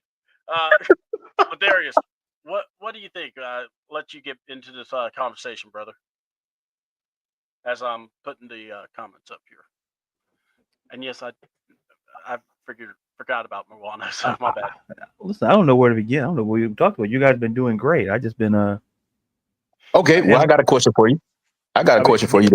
Handling business behind the scenes as an executive producer. So, Ladarius, this is for you then. Okay. With the heel turn, so me and C-Dub kind of had this conversation a little bit already in Messenger. But with the heel turn, from a character building standpoint, what? Hold on, I'm reading these comments. My bad. I don't know. It's funny. I agree, Trey. I like John as the Dr. Point Blank. All right. So with the character of the heel, what character can you see John Cena as? So me and C-Double, we talked about it. He wants the Jork still. He wants the Jorks to be worn still. I'm like, no. No. We're going to talk about that. We're going to answer. I want to answer that question because before I was just joking with you because I was okay. Oh no, well no, if you can answer it, C-Dub, go ahead. No, go ahead, C-Dub. No, go ahead. Well, let me. I'm executive producer. I'm flexing my executive producer power. Answer the question. Okay. But hey, I will answer, but I want to hear your answer too. That's nobody all cares what I have to say on this show. People care about what you have. That's not true. That's not true, Ladarius. That's not true. I show up with my big red cup. I got to get EP on here, but that's a working. It's got to be gold encrusted, but it's It is, man. It makes too much sense for him to take out R-Truth. He's the one that's been imitating him for the longest. He does kind of his moveset. So in order to solidify that heel turn, you gotta fuck R-Truth up. Okay. But remember what they did with Austin when he just turned and he joined McMahon after WrestleMania 17. When he hold up, no, remind me. Okay, so Austin shook the hand of Mr. McMahon after he beat The Rock for the title. Yep. So then Austin, I want to say that next week, fans are booing him, or kind of liking him still. He goes out and takes out the Hardys with Triple H and Lita. He does a sick chair shot to Lita. Ooh. All right. John Cena needs to do that kind of meet in R-Truth. Yeah, I agree. You got to. I agree. I hate to say it's R-Truth, but It's like a sacrifice. It's a sacrifice. It's a sacrifice to the final boss. That's what it is. You know what? As crazy as that sounds, it is. Because here's the thing. You got to solidify how crazy and how wild are you now. Yeah. This is a John Cena that this is a different John Cena. I agree. Truth must be the example of digging on a hill there. Yeah. Yep. Like, and here's the crazy thing. John Cena could call R-Truth out to give him a hug, to, just say, yeah, do that thing. Yeah, I know. Look, I'm still John Cena, baby. I'm still better yet, he's going to be like, R-Truth, he's going to come out and be like, I ain't even watched the Elimination Chamber, but I know John Cena was in it. John, I know, they say they can't see you, but I see you, bro. But I see you, brother. And then he just takes him out. He just takes him out, man. But the question, the question, a whole bunch of stuff. And now the presentation of Cena, look. Yeah, presentation of Cena. Number one. Everything. Give me everything. Well, here's what I'm going to say. Number one, it depends on what John wants to do. Because I'm also listening to what like Uncle Steve and a lot of other people are saying. Okay. About how, they don't think Cena's going to stay heel for a while. Now, if this is going to last for a while, I got to see a little growth on the facial hair aspect. Go to Hair Club for Men. Buy you some hair. Rock's got to buy Cena some hair. I don't care if it's real or not. I thought you meant. But he also has to have an evil facial hair look. Okay. Just give him a mustache. Just give him a mustache. If he doesn't shave, he's having a mustache. He can have a mustache. You know why? Because I guarantee you that man could grow a facial hair. Yeah. That's old enough. He could do it in his sleep. Yeah. Unless you just, a weird fella and you just can't grow facial hair, then God, we pray for you. But, and by the way, I see that you have a beard, so you're good. It's very little. It's very little. I can't grow facial hair, man. I got the baby skin. Off now. But no, but what I'm saying is you could do that. I like the idea of maybe making sure the hair, the bald spot is covered. But the thing I would love to see Cena in is a black suit, like when he first comes out to talk. Black suit, black shirt, gold chain. I like it. I like it.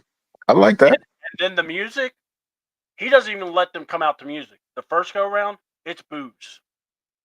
He just comes out the booze. Yeah, let him come out to full heat. Let him embrace being being booed by the fans. And then when he's like, hey, production, play my music. And they try to play. He goes, not that bull crap. Mine. And it comes to whatever music he decides. There is music out there that was going to be his heel music. But because Vince did not want to let go of those Make-A-Wish deals and the merchandise, it's somewhere floating. I want that music freed.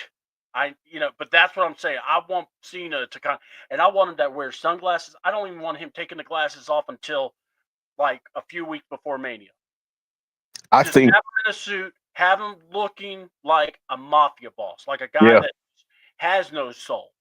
Yeah. Play up to the part. And then when it comes to WrestleMania, now we get John Cena in his gear, and it's black and gray. Yeah, black and gray. It could be, you could bring the jorts. I made the joke, but honestly, it could be no jorts. No jorts. Hold on. It could be like Tony D'Angelo in NXT, how he has where he wrestles in slacks, and he has a gear like a mob boss. And I'll just keep going. I saw a picture of John looking like that, and I went, that's what I would do. That's what, if they asked me, they said, what's your definition of heel Cena? Okay, did he buy out? Did he sell out? Yeah, okay. I want him a mob boss, or he's working with the mob with a hint of he's actually in with the higher ups. Okay. So look. He's the enforcer of the final boss. Yes, that's exactly what I was going to say. I was going to say He has to be the extension of The Rock. Yeah. He's needs not to be in control of anything. He needs to be the hand of the final boss. Mm-hmm. That's what he needs to be, the hand of the final boss. And he I like needs this, to the matchy sleeveless guys. I love the get a sleeveless vest. What is his Stone Cold? But I think Cena, for his look. Now look. I'm actually down if like Rock. No. Steve, I gotta say it like this. I like the idea, but what I would do, you have the Rock in whatever color he has. Have Cena in the opposite reverse color, or no matter what, it's the black, color, and then the highlights like the Rock would have. His would be in gray because colors of a heel. I think Cena. Oh God, dude! If you do it right, it looks great. I think Cena needs to exercise. I think he needs to. No, he needs. Yeah, but he needs to own. For me, for his character in this heel turn to be sufficient, kind of own that he has a bald spot just a little bit. And what I mean by that, I think he will because honestly, if he hasn't fixed it by now, it ain't getting fixed. Yeah, I think it ain't getting fixed. About that. Yeah. So I think he needs to. He can continue doing what he does with his hair. He can do like the little part that he normally does and everything like that. He can kind of slick it back a little bit. But I think he needs to go the route of almost like the Mr. Fantastic with the silver on the side of his hair. He needs to silver the side of his hair. Keep his natural hair color the same, but just on the sides, it needs to be a little bit silver just to show that, that age a little bit, that wear, that experience, that wear and tear. And I agree with you that he also needs to grow a mustache. Yeah, just something. He needs to grow just a little something, grow a little mustache and everything. Salt and pepper, if you have a little salt and pepper, just a little salt and pepper, man. Yeah. Just a little salt and pepper, or 5 o'clock shadow, or whatever you want to call it. Mm-hmm. Just do one of those type things. I also think, for his character, I love the black and the suit and everything, but I think I want to merge the old with the new. Mm-hmm. So he needs to come out with the chain lock chain as well. But it needs to pair it with the suit. He also needs to bring back the brass knuckles, but instead of word life, he needs to have bad man. And he needs and his interest music needs to come out. His interest music, to me, it needs to be bad man from his 2005 album. I agree, but I still need to hear that. I want to find the music. It's like this. It is out there. John Cena's heel music that they were going to do for him. He said they had everything. All they had to do was just hit play. Okay. So it's out there. So my thing is this, and you want to hear it. You want to hear it first. I got to hear it because I'm like, look. First of all, we're not going to have Def the Rebel come up with something for John Cena. No. Because here's the other thing. You're saying so. The Rock said, "I'll give you your dreams, whatever."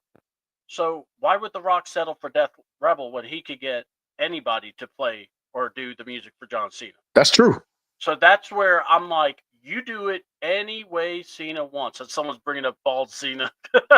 Bald Cena. I don't know about that. That's the prototype. That's the prototype Cena. Yeah. Ladarius, come on in here real quick, bro. Ladarius, you there? Make sure he's there. Nice logo, fellas. Hey, thank you. We wanted to actually put it out there that we get, what the name, because everyone's asked me what's the name of the show, and I'll go, I don't know. I keep calling it Wrestle Review, but you know what? That doesn't really stick. So we're gonna call it the Wrestle Take. So, man. So give me a second. Just getting this started. All right, cool. But yeah, so we'll get with Ladarius as soon as he gets back. But yeah, so Bearded Cena. I mean, that's what I'm thinking. Look, I mean, let's go into it. So so we all know what happened with Cena. And look, WWE is going to play this enough that by March 17th, we are going to be ready for For John this Cena match. to Yeah. talk. Yeah. So I know people are going to kind Hey. of get aggravated. You got to wait. Deal with it. Well, hold up now. He actually might cut some promos leading up to I Mania. think so too. That'll be the better thing. I think that'll be the best thing if he cuts he'll do more of that as the weeks go on. Yeah. But I think right now the best thing to do is keep him because he's still working on a movie. That's the other thing. Okay. All right. Heel turn even caught me like, wow. Yeah. I mean, look, I've watched wrestling for over 20 years. I was like the peacekeeper and not the real Cena. Exactly. So, I'm watching and I'm just going, as a real fan, I've watched wrestling. I've really enjoyed Cena and I understood why they never turned him. And I went, and even me, I thought the best time to turn him was after that first Rock loss. When he fought the Rock and lost, I thought he should have turned. But they never went with it. But you know what? This might actually be better. In when we look back at history, this might actually be better. How it's going down right now. My question. Even Ladarius back. Awesome. Ladarius, I gotta ask you. You gotta ask the question. Dre asked, so I want to make sure you get your answer in.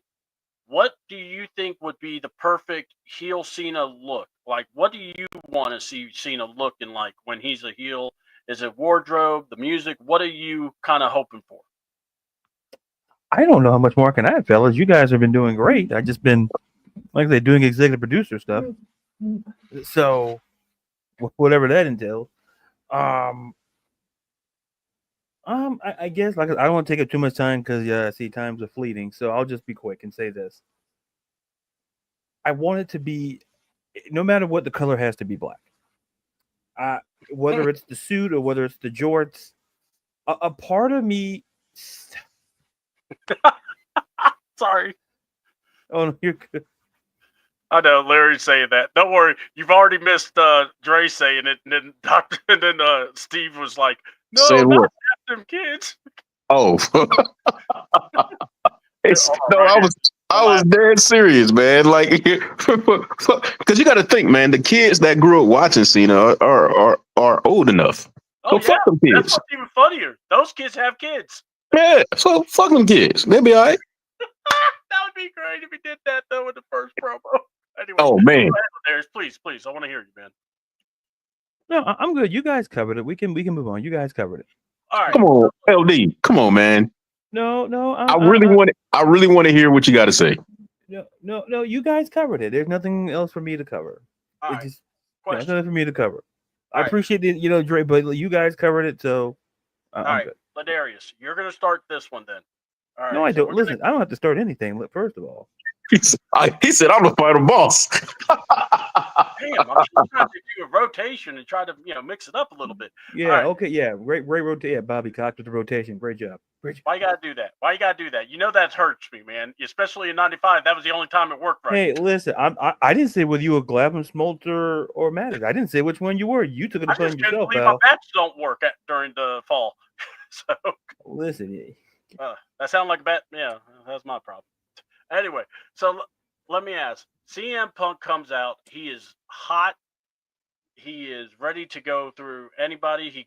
He drove a real vehicle, by the way, and not that little rinky-dink car that Hangman Page drove. Yeah, I went there, Devin. That was not a real truck. That freaking electric truck. Those don't even exist. All right. Now you got a real vehicle. You got Punk looking mad as all hell. And by the way, I love it. It's almost as if they know who's going to start off the show. Because he stormed in there about to walk off the stage. They played his music. It's almost like, because I always want a wrestler to at least go in there and go, hit my music, as they're running out to speak. Not one time has that hit. Well, I think Jay did it, but he did it kind of cool. So what do y'all think about the Punk? And then we already know you could talk about it, Seth getting called out, and then we got nothing but madness, as in these guys were brawling everywhere. What do y'all think about the Punk? We'll start with Ladarius.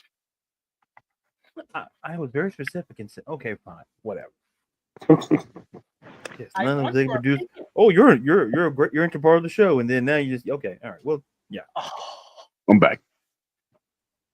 I need my water. Go ahead. So I don't know where to start. Well, I'll go like I'll be really quick. I'll be quick.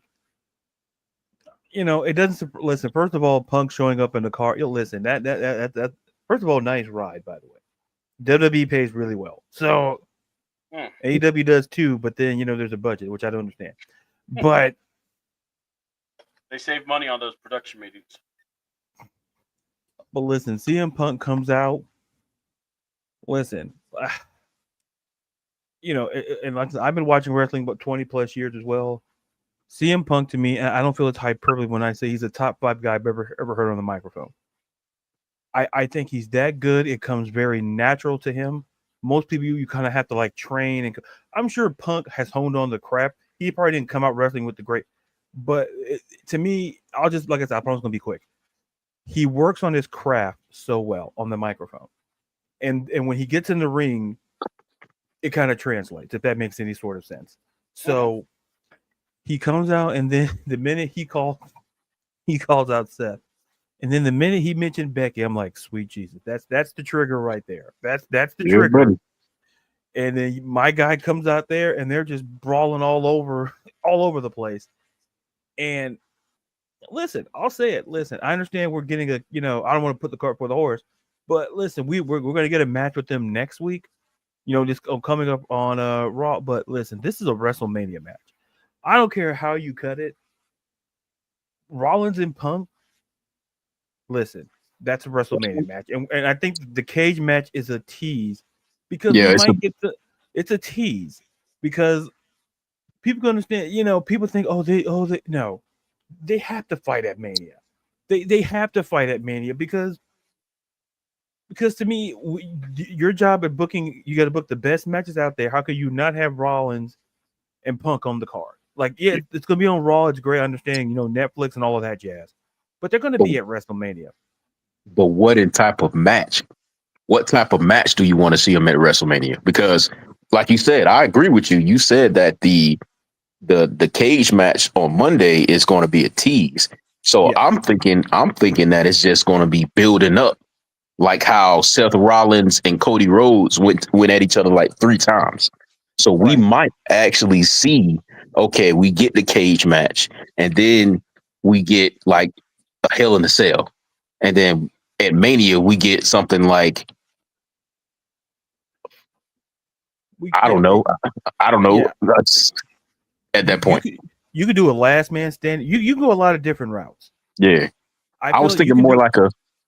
Oh, I was thinking more like a buried alive match almost. Yeah. That's what I was thinking. To me, we're going to get a trilogy. I kind of feel. And listen, and here's something that it may not happen. Maybe just like a dream that when 2K25 comes out, I'll do it on there, or just create the. I would like to see, because they kind of did it similarly with back in the day. I would love to see CM Punk, Seth Rollins, obviously, but I want to see Rollins and Becky Lynch versus CM Punk and AJ Lee. Ooh. And because if you saw on social media, Becky posted something and then she deleted it. And it was with Roxanne. So it lets me know that Becky's watching. Right. Becky's watching the product wherever she's at. And I say, if we can get AJ Lee back in the ring, I don't care how we do it, but this will I would not mind it at all. Like an intergender match. Right. Okay. Which listen, I'm the guy. We need more of those type of matches. Because listen, that mixed match challenge was a great success, and I have no idea why they didn't run it back, because we had like we had the Miz and Asuka as a team. We had Naomi and her husband. I liked it. It's on a personal level. We're not talking about that, but I'll just say this: Rollins and Punk. Listen, that stuff. It may be kayfabe, but listen, I think they legit don't like each other. They legit, it went from Rollins. I think Punk trained Rollins the other way around. I don't remember. because the brain's switching things in the head. Wasn't it something like that, C-Dub? Ooh, what about a submission match? I'm trying to think. I don't know. Because there's a story there, and I can't but I think it goes back to Ring of. It might go to Ring of Honor or something to that degree. I'm not 100% sure off the top of my head, but like I really think these dudes just don't like each other, and that's what makes it great. Like I'm pretty sure they may shake hands, hug, but to us as the audience, they're selling hell of the fact that they don't like each other. It looks real. And like I say, the minute CM Punk mentioned Becky Lynch, I'm like, oh, that's a wrap. That's when you talking about your late, listen, they talking about when someone's talking about your lady, you got to come out. You can't sit in catering and eat no sandwiches. You better come out there and do something. And like I said, the biggest takeaway is, listen, yeah, we're getting the cage match. I didn't mean to put the cart before the horse either, but we're going to get a cage match with them next. But to me, I still feel you can do a wrestle because a part of me feels somebody's going to get involved in that cage match. A part of me feels someone's going to get involved. Whether it's Drew or whether it's Roman, somebody's going to get involved. And what about Priest? You know, that would be interesting because the way they have it booked now, Priest versus Drew, I don't know. Listen, respectfully, I don't see it. Like, I understand you have to have matches. There's a 2-night show. I understand all of that. But I don't see it. But listen, we have time. We're not until, WrestleMania's not until mid-April, toward the back end of April. So maybe with enough build, we can get something there. But to me, Rollins and Punk, they just get it. The rivalry is fantastic. And simply put, those dudes listen, it's like Yankees, Red Sox, Lakers, Celtics. They don't like each other. It's basically they see each other in a store. It's going to be on site in the store. And they be like probably sitting there in the produce aisle. Oh man, these melons are great. No, the melons are fine. No, they're not. Yes, they are. And that's how it starts. And then they just fight. That's how I feel their relationship is that they'll fight on site anywhere, anytime. So I'll turn it back over to you. Peter Griffin and the chicken. All right. All right. What do you say, Dre? What was the question again? It was about CM Punk's promo and what you took out of it. And he talked about a whole lot of stuff. So yeah. So with CM Punk, to me, man, CM Punk, the reason why he does so well on the mic to me is because he just speaks from the heart. He speaks to it. This is what it looks like to me with CM Punk. CM Punk, once he's done his part out in the ring, he goes back and he sits down and he watches the rest of the product. And then he does what we're doing, but he does it to himself and he takes notes and he hits you where it hurts at. He's going to tell the truth about the character that you are portraying. And he's going to throw every dart at you in that regard. So when Seth Rollins did what he did and he stomped him, and mind you, by the way, that was one of the best looking stomps that I've seen. He sold that stomp pretty well. Maybe that's what it can be. It can be like a curbside match. Whoever loses got to put their teeth to the. No, I'm just playing. Never mind. Well, they had that eye for an eye match, so maybe. Maybe. Seth Rollins is the main eventer on that one. Yes, he is. He is you're absolutely right. I actually think he created that match. No, the guy in the weird chair did. I guarantee you it had to be. But yeah, man, he just speaks from the heart. He tells it like it is, and I'm agree with what Ladarius said. Yeah, when you say something about the old lady, you got to come out. You got to, and that's his trigger. If anybody wants to get under Seth Rollins' skin, you say something about his old lady. Oh God, yes. You say something about his old lady because simply because of her character. Her character is the man, and it's so many jokes you can hit somebody with when your character in wrestling is the man and you're married. It just makes too much sense. This Mhm. this is why I think her character needs to be changed, by the way. But that's neither here nor there right now.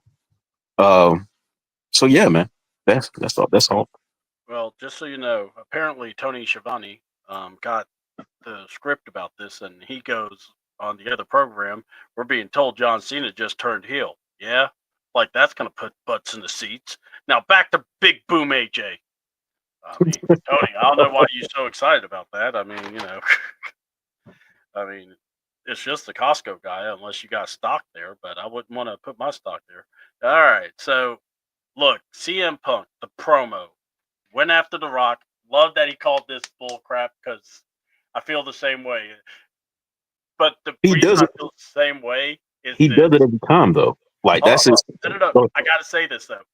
ahead. The reason why I find it so funny is because not because of The Rock, because when The Rock does it, you see it. Yeah, you see the Okay? goosebumps. But when I'll never forget, Daniel Bryan tried to do the same thing on AEW TV, and you couldn't see nothing. It's not the same. The And reason why. The But I'm reason. just saying, it was just funny how that happened. That's that when I'm seeing Punk do this, I'm cracking up because all I can think about is Daniel Bryan. It's like you couldn't do nothing to make your arm pop. So what I notice about The Rock when he does that and he comes out and he gets the goosebumps, Mm-hmm. I think the reason why he comes out to a different type of music every time is so that he can get those goosebumps every time. Yeah, no, I get it. That's why, when he was in New Orleans not too long ago, he had like some New Orleans rapper uh uh um for his entrance. And then with the Elimination Chamber, it was Travis Scott. Uh so yeah, he's smart, man. The Rock is pretty fucking intelligent when it comes to that. He knows that he's going to, in order to sell to the audience, because that's what he has to do. He has to do the things that's going to give him those goosebumps, and finding that music that he vibes to, that does that to him, and then adding that to his interest or his theme just makes sense to me. So I want to talk. So I think that the promo itself was great Yep. between and then the brawl being sold as these guys have to get into the ring against each other. It was great. Little note to the fan though. Don't try to get a selfie with Punk when he's trying to kill Seth. Not a good time. You might want to wait. I'm just saying. You could be doing other things. But yeah, I thought that was kind of hilarious there, by the way. Um, March 3rd. Give me a second. I want to make sure I got all my stuff here together. Right on. So, look, we're going to talk about the main event because I thought the main event is such going to be a WrestleMania matchup that it's going to really, now they can get, here's what we're saying. I've said before, people were complaining about the build for WrestleMania. Wait, they're just started. And once that we got Chamber done, now here we go. So now the Judgment Day apparently is focusing on Braun Breaker. And then you had the Gunther match with Otis. That was actually low key, actually good, but I really enjoyed the tag title match. And the Intercontinental Championship, they've got to figure something out to help these women out because it's almost like they were watching the match, like observing, but they weren't getting into it. And until the end, and the women finally got them hooked, but it was like, what's going on? So, any of those things you guys want to talk about that I just summarized? We'll start with Dre, then the Ladarius. So to me, man, in order to get the women's matches, riled up. I'm sorry, I'm chewing. Give me a second. No, you good, brother. All right, so for the women's intercontinental championship, to me,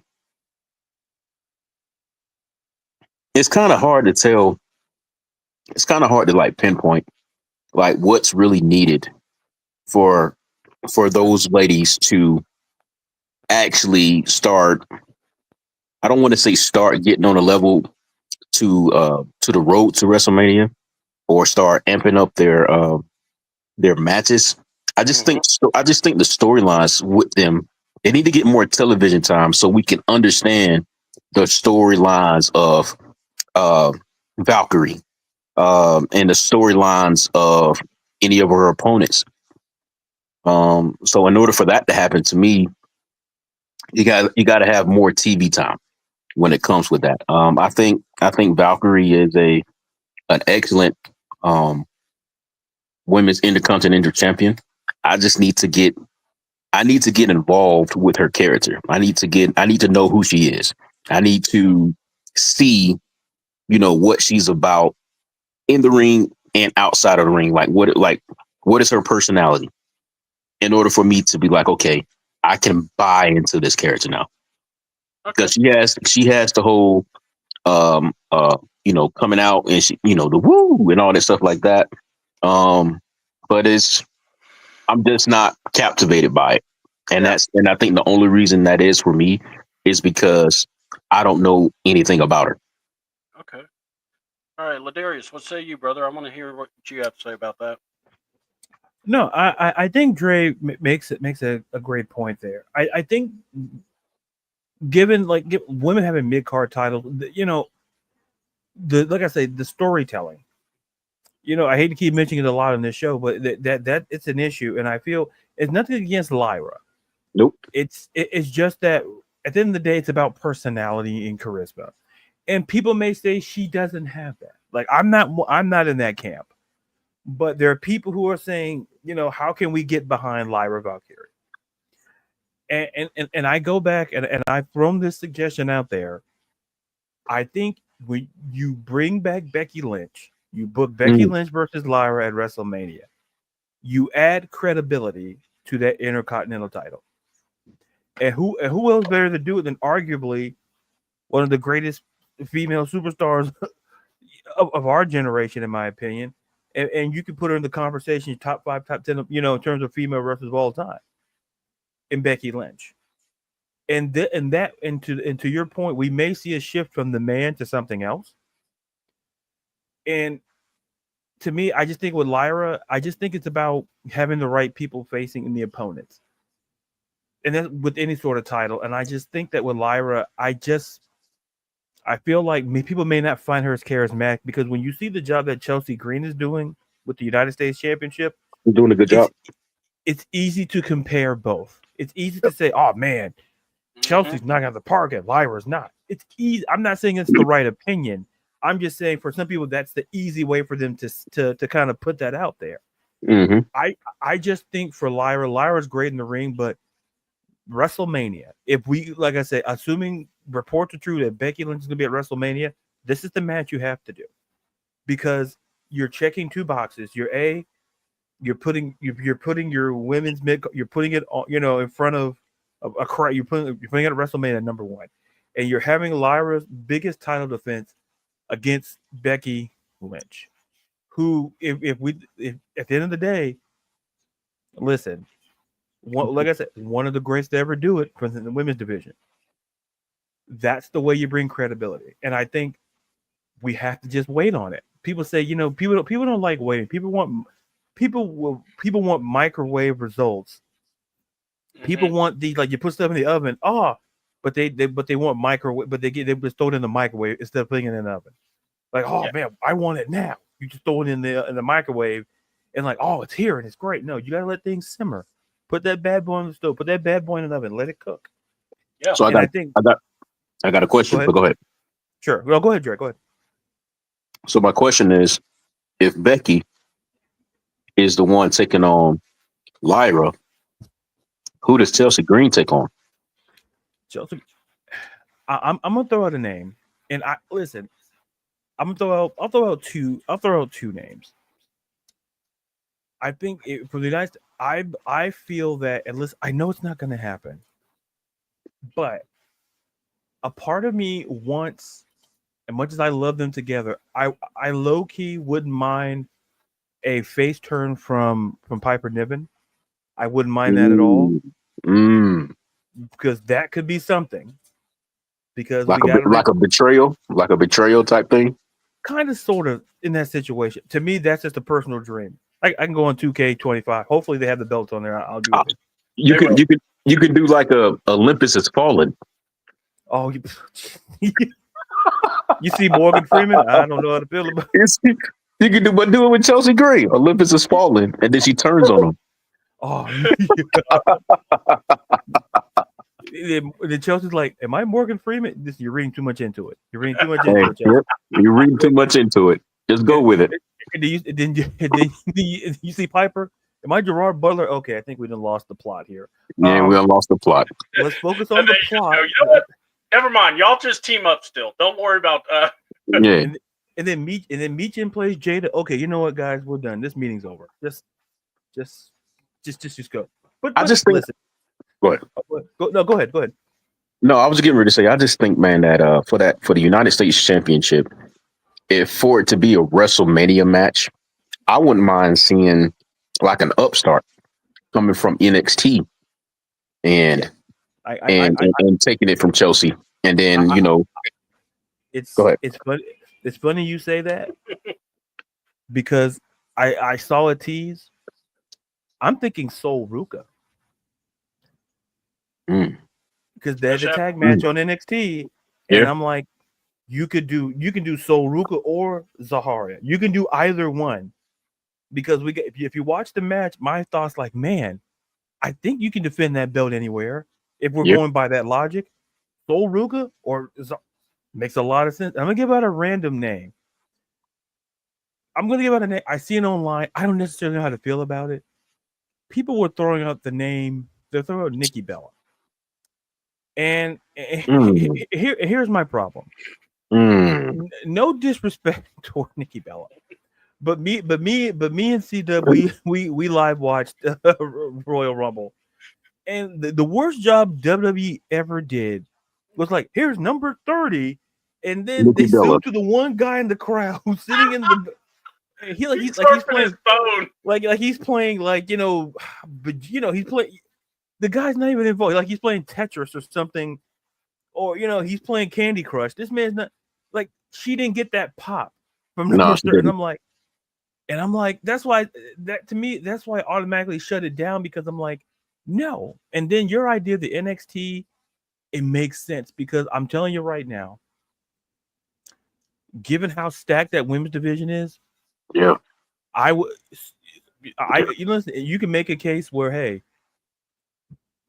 I would also throw in the name, but I know she's kind of in a few. I'd also look at Jada Parker.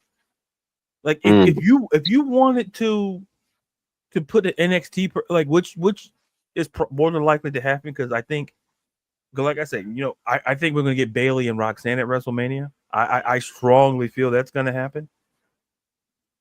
I think NXT is gonna have its presence, but listen, Sol Ruka to me, like, that makes a whole lot of sense given that tag match and how great she was in that finisher. I'm in the wrestling group chat on Twitter, and like just how she does her finisher. It's like, for somebody her size to do something that big of a move, you're like, I've never seen her finish it. It's the Soul Snatcher or where she jumps off the rope and she does a flip before she hits the cutter, and it's really amazing. She's very tall. Yeah. Very tall. Yeah, it's the height. So for her to do that, it's very impressive. It's impressive given her size. Like the height, it works perfectly. But it's just like no one like that should be able to do that, and she does it. Okay. And Sol Ruka's a name if we go the NXT route. But listen, I think there could be more plans in the cards for Sol Ruka and Zahara as a tag team, because listen, WWE needs more tag teams. Like with female tag teams.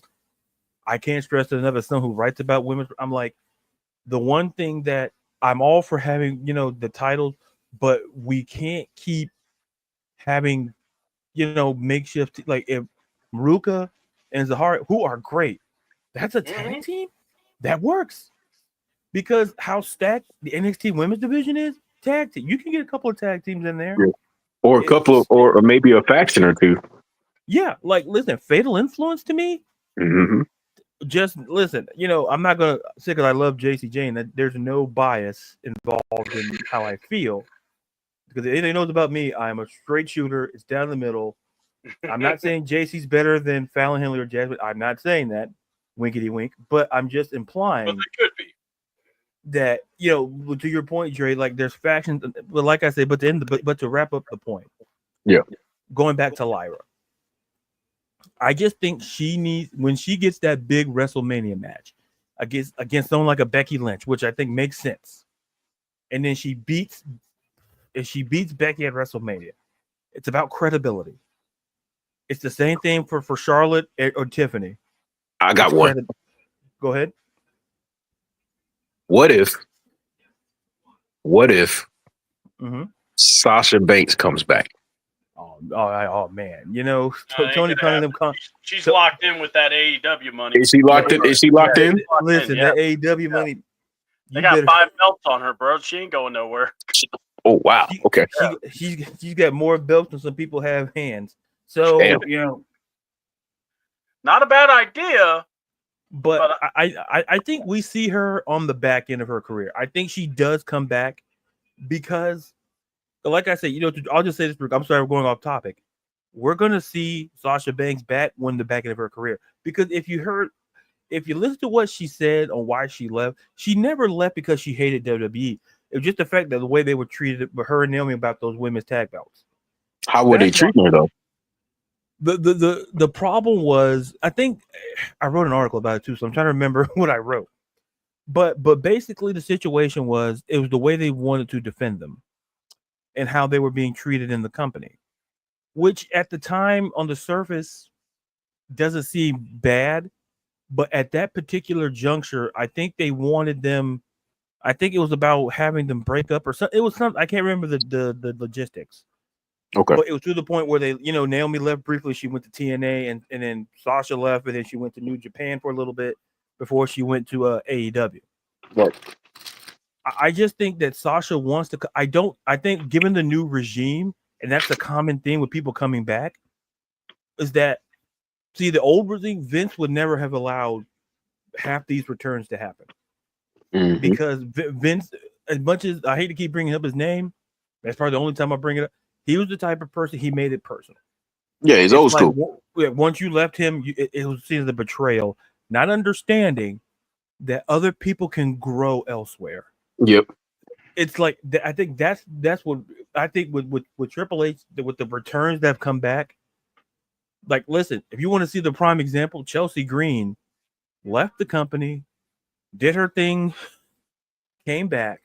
Now she's Women's United States champion. Her husband left the company and has been in every other wrestling promotion on this planet to prove that his career post WWE is like he didn't need WWE. Right. It's like this. I'll just be real nerdy and I'll be done talking. You guys can talk the rest of the show. I go back to this. Like I use Saturday Night. Like I love Saturday Night Live. Now, like Julia Louis-Dreyfus, who's on Seinfeld for all those years. The first thing you think about Julia Louis-Dreyfus is not Saturday Night Live. Seinfeld. I say it to say this. When you look at someone's resume, a lot of the time, they like Matt Cardona, no one talks about his run at WWE. They talk about him, being a champion and being successful elsewhere.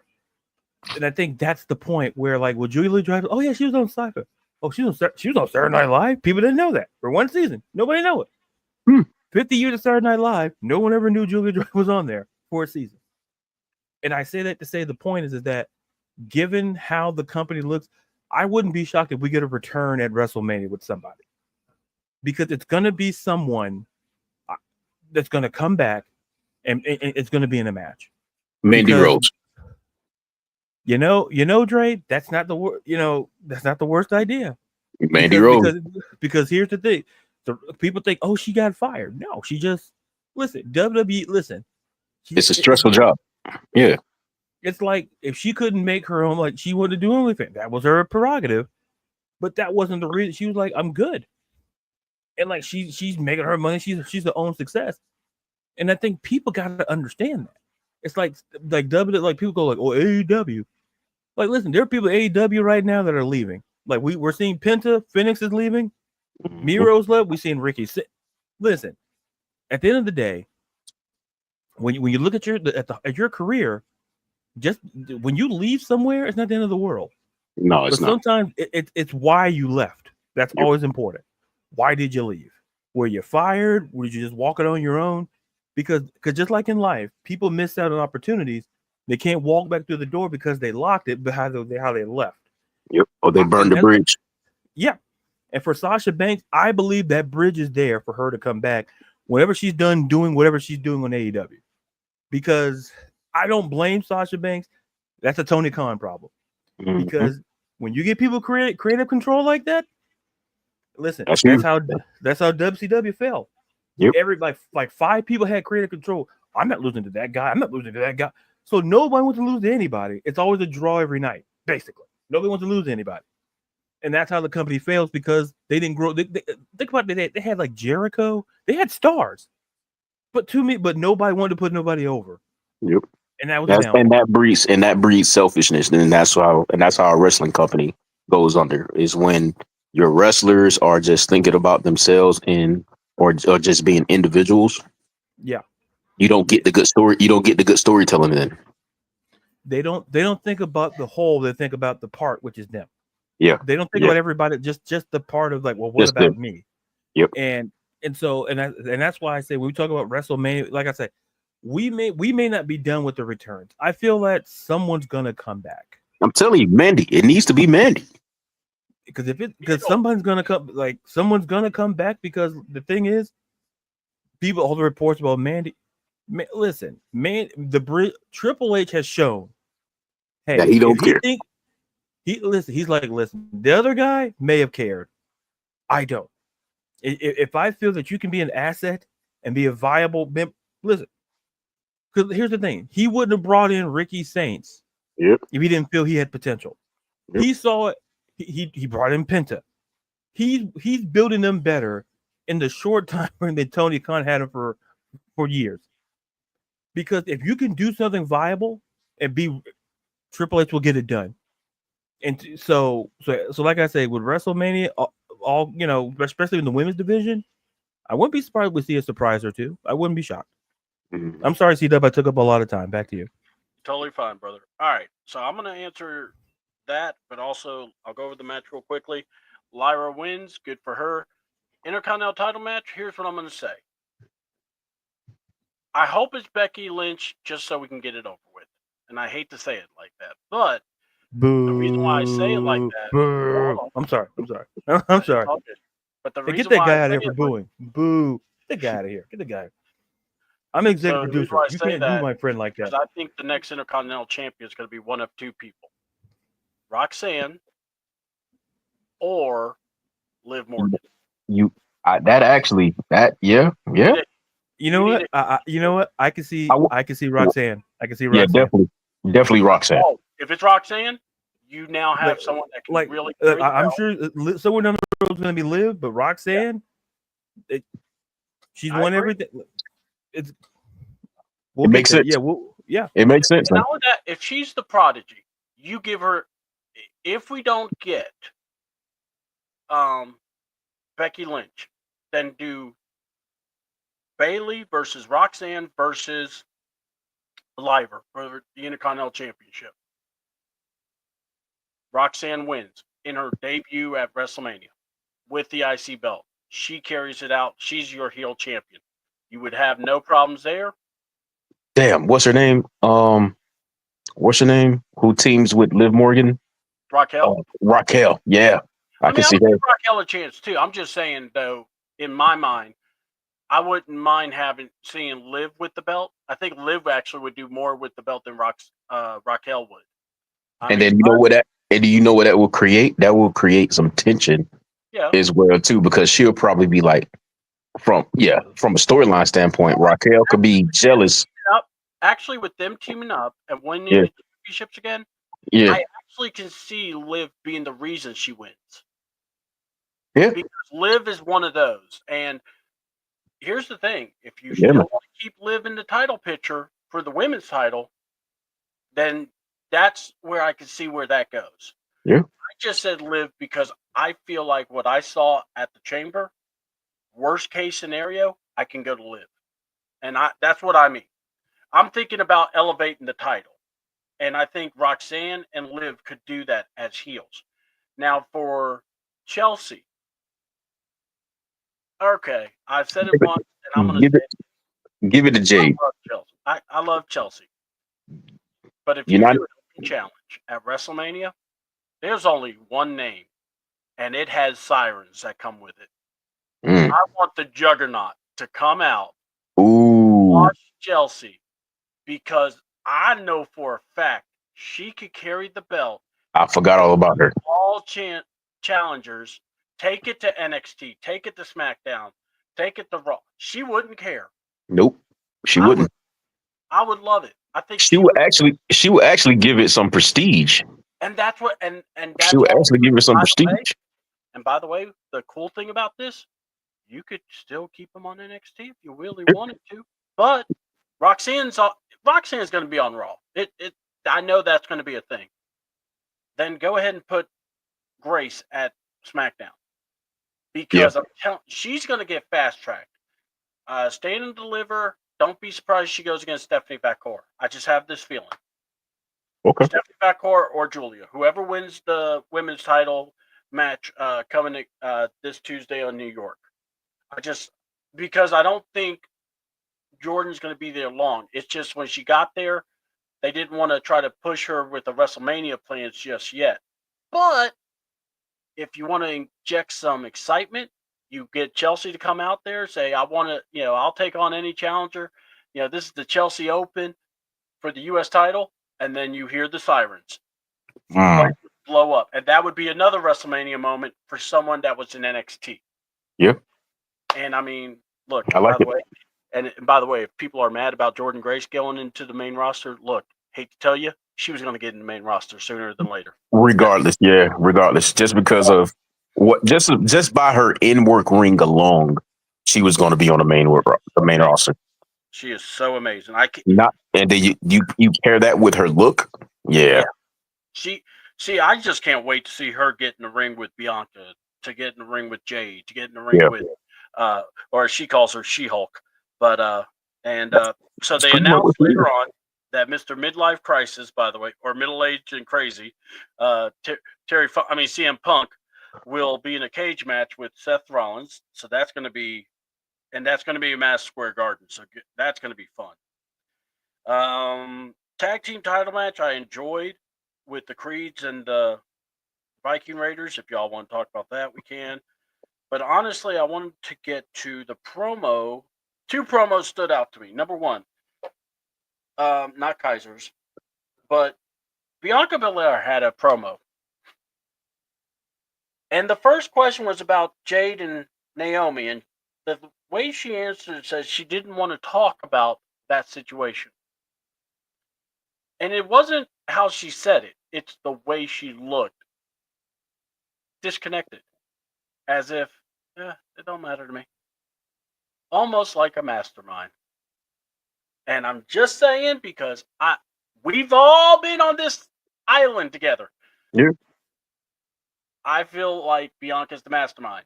But what do y'all think? I mean, and look, I feel like Bianca, slowly but surely, is exposing that she will be the heel in this match. But what do y'all think? We'll go to Dre and then go to Ladarius.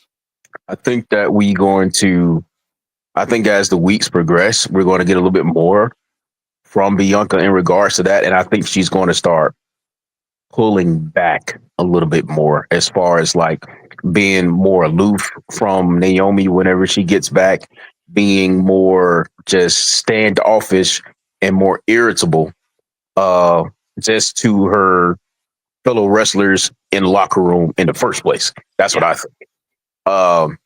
And then it's probably going to come out to where it says Bianca's definitely a mastermind behind it. Okay. Yeah. Okay.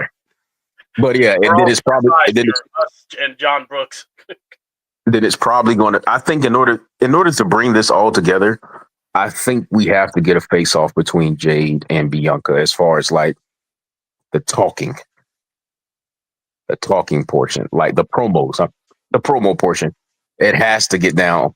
And what I mean by that is I can see when it is time for Bianca to talk that she's going to be beating around the bush. Mm-hmm. That's what I think. She's going to be beating around while Naomi will probably be the one who's going to be coming out and trying to tell the whole damn story. Okay. That's what I think. All right. Well, Darius, what say you, brother? LD. LD, there it is. Laddie Daddy. Come on. LDB. Come forth. There he is. There he is. All right, there he is. Oh, you guys were talking. I was in the process of eating / executive producing. Oh, okay. You're all good. All right. So we're just talking about Bianca, the promo, and then just kind of her way she's acting. What do you think? Well, listen, I'm not gonna say I was the first one on the boat on this. I'm not gonna take credit. That's not who I am. But I said this from the very beginning. Bianca is the mastermind, and people. I don't feel like on Twitter, people, how could you like? I don't feel like explaining it on there because I don't like typing all I gotta say. I'm like, I'll just say it here. It's a platform to say. I go back to the promo, to the conversation that when it was Bianca and Jade in the ring with Liv and Raquel. Liv said to Bianca in so many words that you may have to watch your back. And she was talking about Jade potentially turning on Bianca. If I remember the gist of that promo. Actually, she said, Jade, be careful. Bianca might stab you right there. Oh, yeah, there you go. Yep. You're right. And so I go back to that promo. My mind is gone. I apologize, folks. But I knew it was one way or the other. And I go back to that promo and I say, and then who else? And then here's what makes it even more interesting. Who just happens to get entangled with all of this? Liv and Raquel. Mm-hmm. So my thing is this about the whole video. I'll tell you something. It was Bianca. Because notice how the body language. And somebody, my buddy Stephanie Hype, shout out to her. She showed the body movements. I'm like, both of them look nervous, but Bianca looked extra nervous because it was nervous, like we relieved, like it's off of us. It's like I got another theory as well too. Yeah. Oh, go ahead, Joe. Go ahead, Dre. No, go ahead, finish. I'll go after you. And my takeaway is this: I go back to Elimination Chamber. Why was Bianca taking off her jacket? Because my theory is this: people are like, why didn't she go after Bianca? Jade knows who attacked her. She went after Naomi because here's the reason: Naomi took Jade's place. That's why Jade attacked Naomi. So people are like, well, then Naomi did it. No. Naomi may have had assistance from the mastermind to plan it, because I go back to when it first happened and I told people, Bianca did it. But she was in the ring. Okay, cool. I'll concede that. But what I won't concede is that Naomi was probably the one that did it under the orders of Bianca Belair. Yep. Because she probably went to Naomi and went like, hey, you want to be a champion again? You remember when you were tag champions? You want a piece of gold again? You got to take out Jade. That's how you get back on the team. So while we didn't see Bianca's in the ring, she had what made her guilty because she had the most perfect alibi. She was in the ring. And I'm like, she was in the ring. Yeah. This is too clean. I'm like, Bianca had something to do with it because it never specified when it happened. People who watch understand this. They pre-tape stuff. Jade could have been laid out there for hours for all we know. Yeah. So we don't know. But I'll just circle. I don't want to take up too much time. But I'll say it with this: that what she said on Raw, folks, it's going to either Naomi's going to reveal it, or Detective Rhea Ripley's going to reveal it. Oh, One of those two. One of those two is going to do it, because here's why: Naomi does not want to be the fall guy for this. Naomi will say, "I did it because of Bianca," and Rhea's going to get involved because Rhea took it personally. Because listen, Bianca was there. Rhea's going to be like, you know what? I think something is up, because Bianca's acting way too calm about all of it. Because she was way too calm when she went to the ring that night before Jade got attacked, knowing that what we did was cold-blooded. Listen, she pulled a Big Red, basically when Big Red from the Five Heartbeats drove that truck and killed the manager, and then had the nerve to show up to the man's funeral to comfort his wife. I'm like, that's cold. That's essentially cold-blooded. That's essentially what that was orange juice. Orange, yeah. It was like, that was orange juice. It came in and then he saw the manager. It was him driving the garbage truck, and then you show up to the man's funeral and try to comfort his wife. Listen, that's what Bianca Belair. What Bianca, knowing what she did, came to the ring. I'm on my own. I'm just twisting. And she sings that all the time now. Yes, now she said, and I'm like, folks. And then we just happened when she's in the middle of a triple threat match. All of a sudden, oh my God, Jade is laid out. And you know what? It's like this, folks. She had the best alibi, which means she did it. Because listen, I'll go back to this. Remember when HBK got attacked? Who's the one person we never suspected? Triple H. We never suspected Triple H. Never. He would never do that. Damn right with me. They were friends. You're right. You got a point. I got you one. I got one better. Well, not better. Go ahead. But go ahead. Go ahead. So what if I'm here to hear yours. Go ahead. What if I think that that Bailey may not be so innocent in this as well too? Oh wait. Oh, now we're talking about Bailey. Listen. I have an alibi. I was with Ben. We're having dinner. Yeah, me too.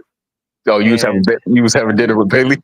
We're having dinner with Bailey. It was a I think was taking her out for a meal. Yeah. And we were talking about cheeks. Listen, I used Wrestle Take's credit card. I wasn't using mine. Yeah. So I used the company card. I'm not using mine. No wonder I couldn't get the logo at the time. Hey, and I'm like, and then we saw on television like everybody else, like, oh my God, what happened to you? And then I'm not gonna say what happened after that because I'm a professional, but I don't like to tell secrets. But the point is, she has an alibi with Naomi. Let me tell you something. She was at dinner with me. Now, we could believe you, C-Dub, but listen, I've been known to have a little credibility. So I'm not trying to say. I'm just saying, if Bailey did it, then the reason why I'm saying Bailey, it could possibly be Bailey, simply because, when the Elimination Chamber happened, Bailey came in and she went in her corner and she went in her cage and all this stuff like that. And then when Bianca came in, they was all buddy, right? So, and then you got to remember when it was Jade, Bianca, and Naomi, Bailey was always in the background someplace. When it was doing like those promos in the backstage, Bailey was always trying to get into that group a little bit. And so what if Bianca actually told Bailey to do the hit? Oh. Because we didn't see Bailey's reaction when Jade came in. Actually, we did. Or no, you're right, because we didn't see the camera. Yeah, the camera. Yeah. Bailey was on your left, the first cage on the left.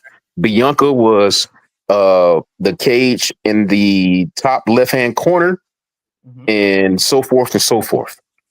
So we didn't see what Bailey was doing. We didn't see her reaction or anything. And I'm just saying, it could be a twist. It could be a plot twist. That could be I still think Bianca I still think Bianca is the mastermind behind this all.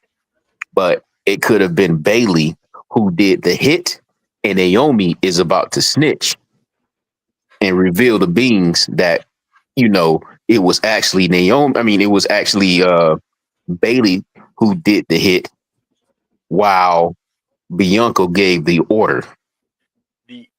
I love the idea. I do. Because then that would make Naomi innocent. Well, but here's the thing. That's true. I'm all for Naomi's innocence, but I'm going to tell you when Babe was in the back, she was waiting for me. I was running late.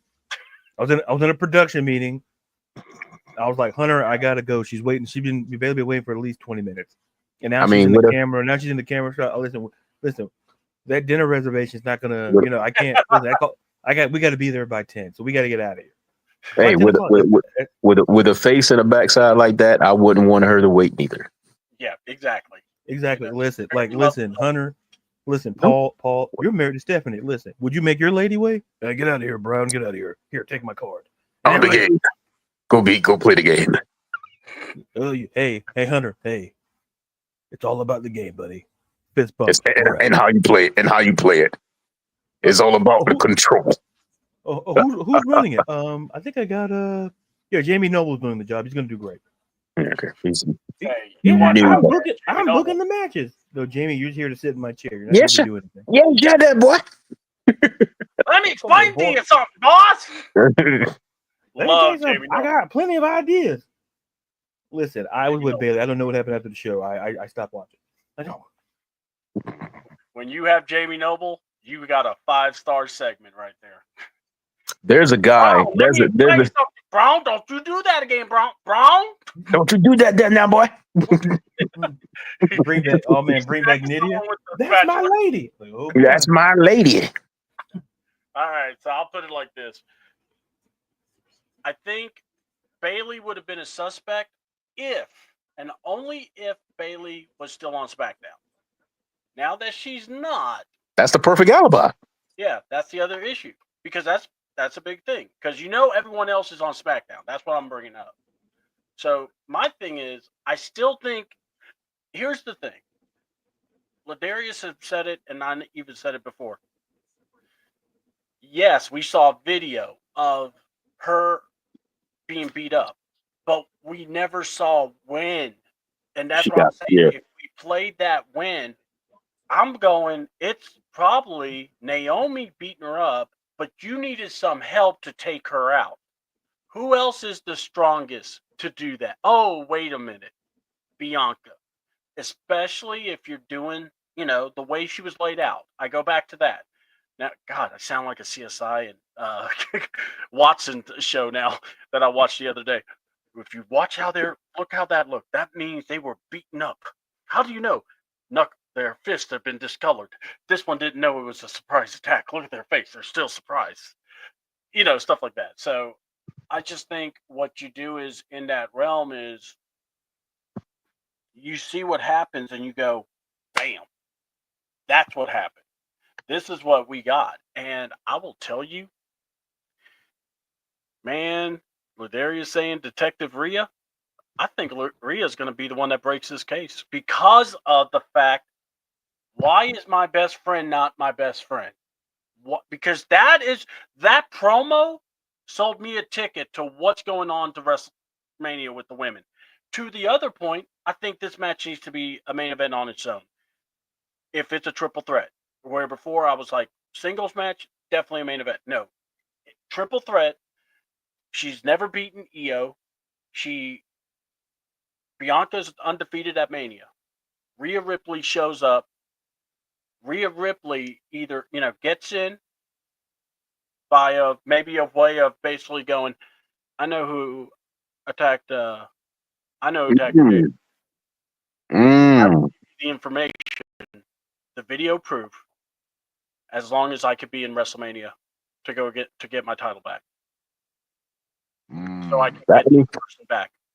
That would definitely make my prediction of a triple threat, because I also had a triple threat happening between Rhea, Bianca, and Jade. Yeah, well, it's gonna. That's what I had. Yeah, but it's going to be Io. But Jade's going to be involved with Naomi. But Now, that was one way to do it. The other way I would do it is she still finds a way to get the match, okay? But I actually would be willing to wait past WrestleMania, as in I would let Bianca win the belt. She's showing out, all proud of herself, and Jade comes out and goes, "It was you." Nah, fuck it. Nah, forget that. It was you. She needs to lay Bianca out. You know what I'm saying? No, he's going after her, and everyone's not understanding why.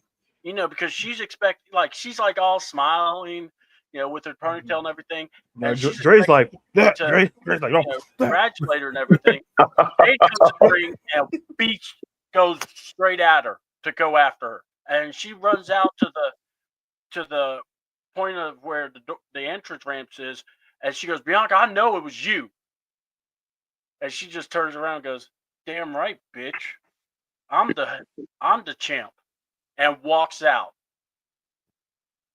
See, nah, that's well, I'm just saying for me that's not realistic enough. Like, because the only reason you could do it is you're having everybody else, and I'm kind of wanting to still play the homage to Shawn Michaels and Triple H card, because now we can't do Jade all busted up in front of a camera. We have to do this part, because that's what made that was so impactful when Shawn goes, "Oh, I know who did." And they showed the video, and they were like, "Now we got someone that showed they could zoom it in." Now with the internet and everything in the cell phones, you could do all kinds of stuff. You could even do AI generated. I mean, our truth can tell you that with John Cena. With John Cena. But what I'm saying is, you could do any kind of way, but what I would do something to the regard of that way, because then you still have Jade. Because if we announce that it was, what I don't want to happen is, okay, Bianca's now in this triple threat match, covering up lies, whatever, and then what was it? We have Jade versus Naomi. I don't want Jade and Naomi to just sound like just a vengeful fight, because we don't really. Because basically it would be, oh, well, Jay's just beating up an innocent person. No, Naomi's part of this. She's just trying to snitch to save her life. I mean, I'm just saying, I'm trying to think, because if we're doing WrestleMania, and look, you're going to put Jade versus Naomi on Mania. I think you should. She deserves it. So that's just my thoughts. It's nothing like, revolution, but I think there's got to be a way. Rhea's going to get in there, and I would love it to be that way, where you have Rhea go, "I know what happened." I don't think Rhea should have lost the title to Io, if I'm being honest. I don't think Rhea should have lost the title. But I mean, it happened. I didn't want that, but here's the thing. We've never seen Rhea fight with stakes. She is a babyface now. Or she's a babyface now. She needs some stakes. She's never beaten Io one-on-one. Yep. Bianca's she's got an Undertaker streak so far. I'm not saying it's as long, but I'm just saying she's undefeated at Mania. So now she's got to figure a way to win the title over two people she's never beaten. So now, now she's got to feel it. And after the promo she did, she sold me on it. I'm like, all right, let's see how you get in. You got a point. You make a good point.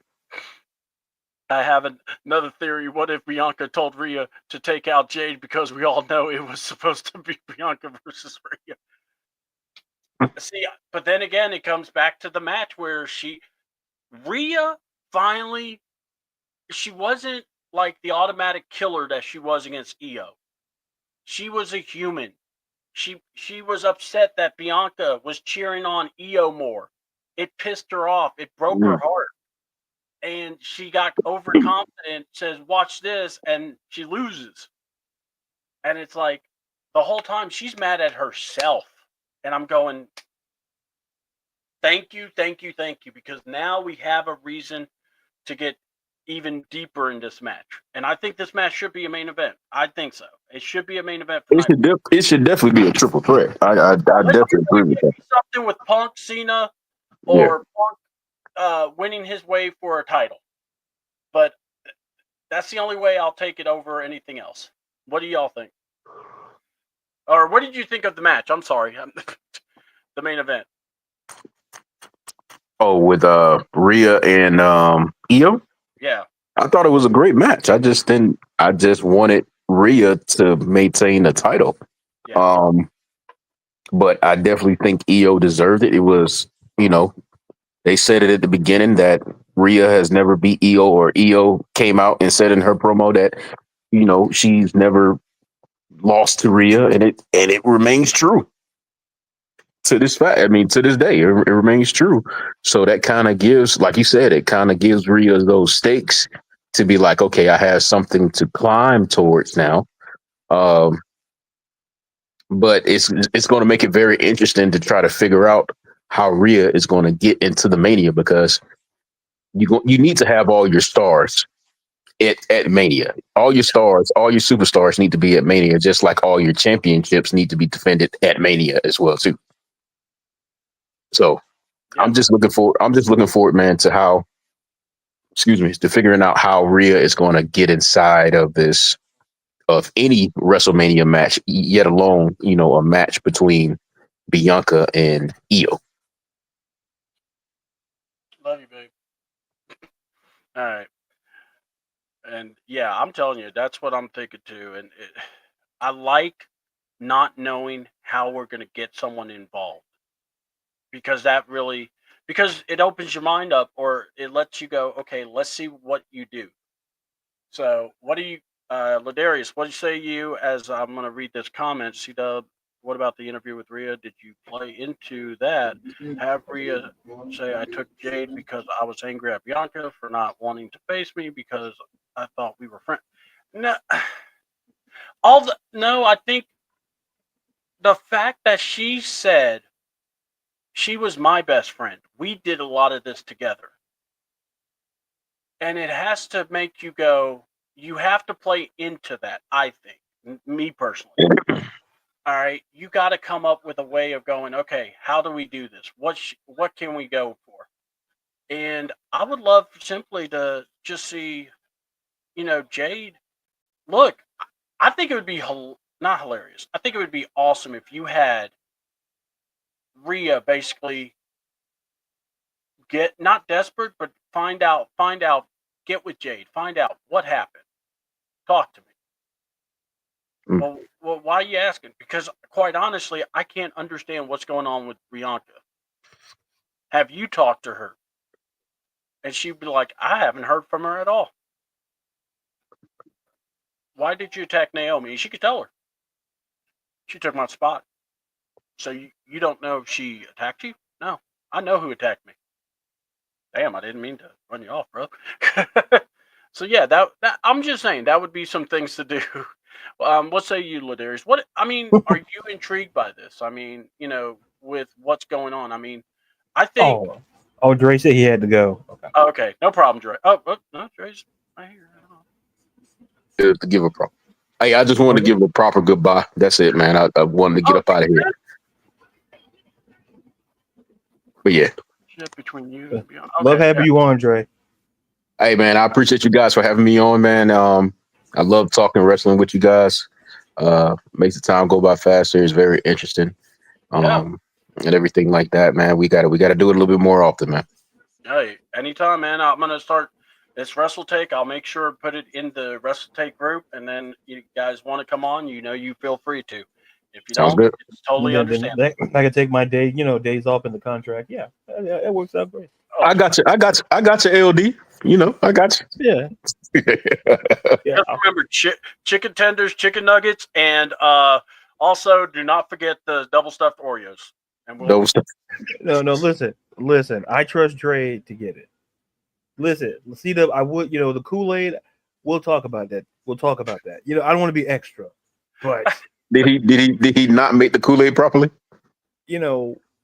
I would say I want it pre-made, but I kind of need to see how you make, because you be trying to take me out. That sugar's not sugar. You know what I mean? Look, so I'm diabetic. I don't have sugar. I mean, man. If I have sugar, I'm going to be in the grave. I'm not saying you had to have it. See, once again, I'm just taking notes. See, I never say you had to drink any of it. I'm just saying to No, make no, it for I'm me. saying why I don't No, have sugar. I'm not saying why I can't. I'm just drink. saying. I'm You know, saying- you know. I think we're on different chapters of a book here. I think what I'm saying is, you get the sugar, just make it exclusively for my Kool-Aid. You don't have to That's for the sample. Kool-Aid.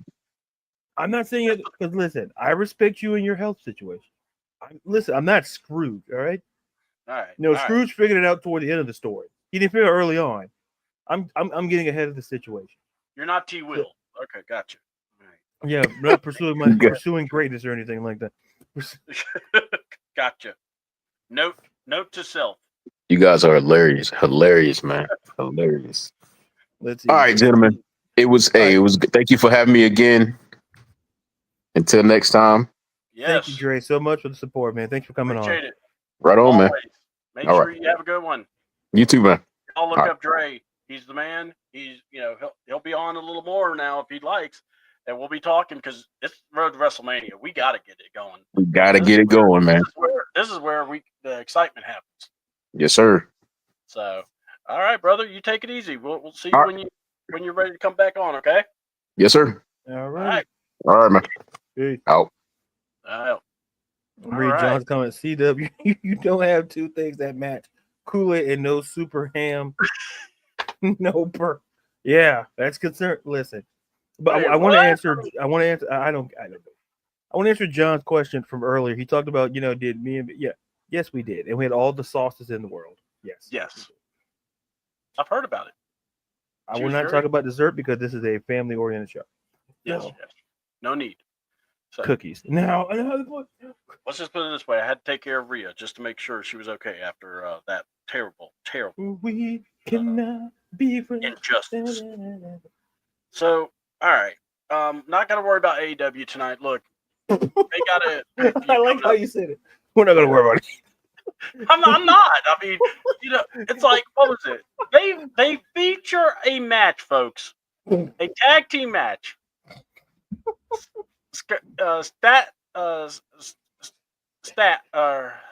Statliner, I think her name is. Chris I love her. Statlander. Dude, he's all.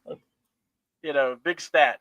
But anyway, and Thunder Rosa versus the two women that no-sold Thunder Rosa with a chair. What do you think's gonna happen? I say potato because somebody's gonna get stiffed. No, when I saw Costco featured on the card, I'm like, I'm out. AEW is dead. Yeah. Dead Riders. Need I say more? Yeah, exactly. Who's in Death Riders? Don't worry about it. And that's why I'm just like, dear Lord, this is just some It's bad like- stuff. I like the way you said it. We're not going to talk about AEW. No, we're not. But I will say, like, they're doing their talking about, like I said,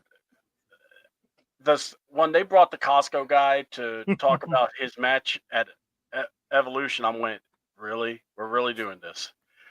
At the same time as AEW or Elimination Chamber, where Cena's murdering Cody Rhodes, they all like, hey, we got Big Boom AJ here, pal. We got. Or FTR. We'll show them. Dax, you know what time it is. Appreciation speech. Rah, rah. I love AEW. But first, I love my wife. I love my kids. It's like, so that's basically what we're doing. We're talking about it. So, they have a show this Sunday. I mean, I'm sorry. Someone was like, "Oh well, Cena didn't show up. Maybe that's kind of lame." They had said that what's his name, Kenny Omega was going to be on the show. Kenny Omega did a via satellite interview, and I'm going, he doesn't even want to be there. That's why Shane O'Mac goes to TK. Look, I don't even know. I mean, at this point, I think when Shane, met TK, he just was like, this dumb mother. So, look, no get ready for, also, tonight is Evolve. So, if you got Tubi, you can actually watch it at any time. The show was up and ready to be viewed. It came on at 8, so I got it on mine just to watch. Um, didn't get the names of all the women in the match, but Danny Palmer is one of the women. Danny. Oh no. What? No, Danny Palmer. No, it's a long story. Oh, just okay. Google, just Google Danny Palmer and comment. Yeah. Oh, okay. Yeah. So we'll definitely figure that out. The lady, her partner is definitely I'm trying to remember who it is because I'm trying. Kalali Armstrong or Callie Armstrong is her name. Yeah, that name sounds familiar. Yeah, she looks amazing. It's all like, where's she been? It's like, hello. So yeah. Hold on. We got a great comment from John. Kenny Omega, the janitor cleaner. Jesus, John. John, don't ever change, bro. Please don't. All right, show's over. Hey, Kenny, what are you doing? I got to mop up the ring. What? No. Good thing we got the small ring. I would hate to have to do stuff in a 18 by 18. Oh, man. These turnbuckles are a pain in the ass to clean.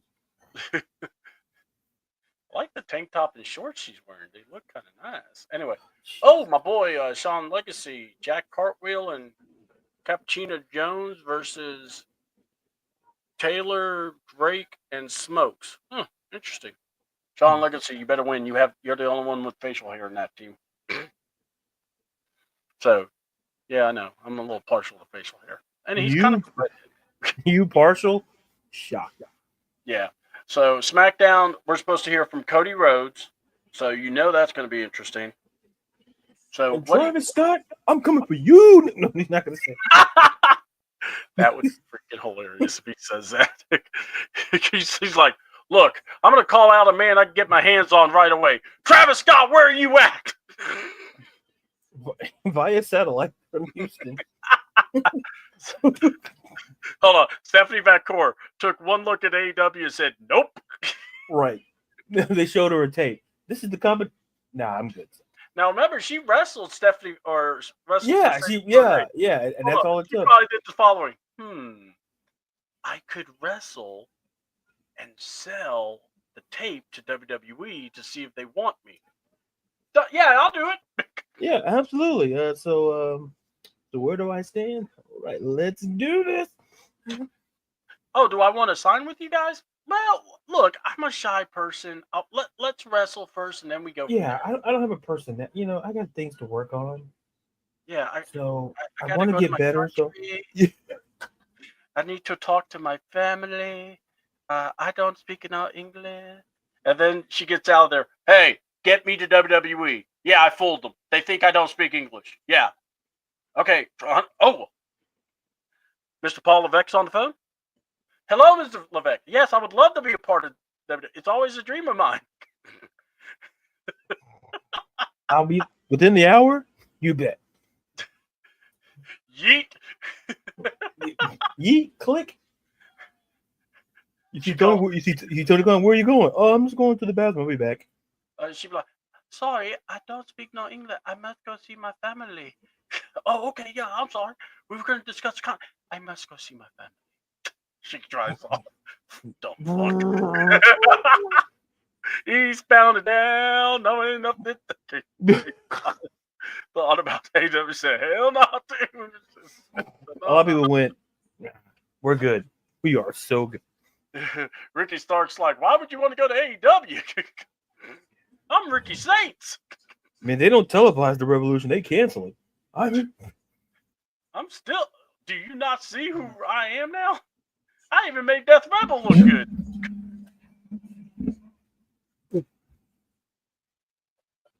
Oh, yeah, that's awesome. So, all right, folks. Tomorrow morning, the Morning Madness crew will be live in Technicolor. We're going to probably start around 10:30. Well, more like, you know what?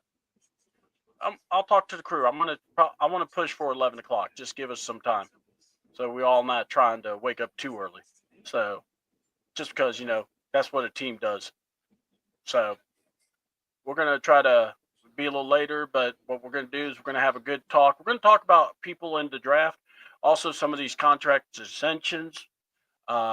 Definitely from what's called Saquon Barkley. Also Max Crosby. So I know our guy Ron Thomas is not going to be happy for those guys because of the fact that he wanted some of those guys. So and Danny just took out her own partner. Not the smartest thing to do.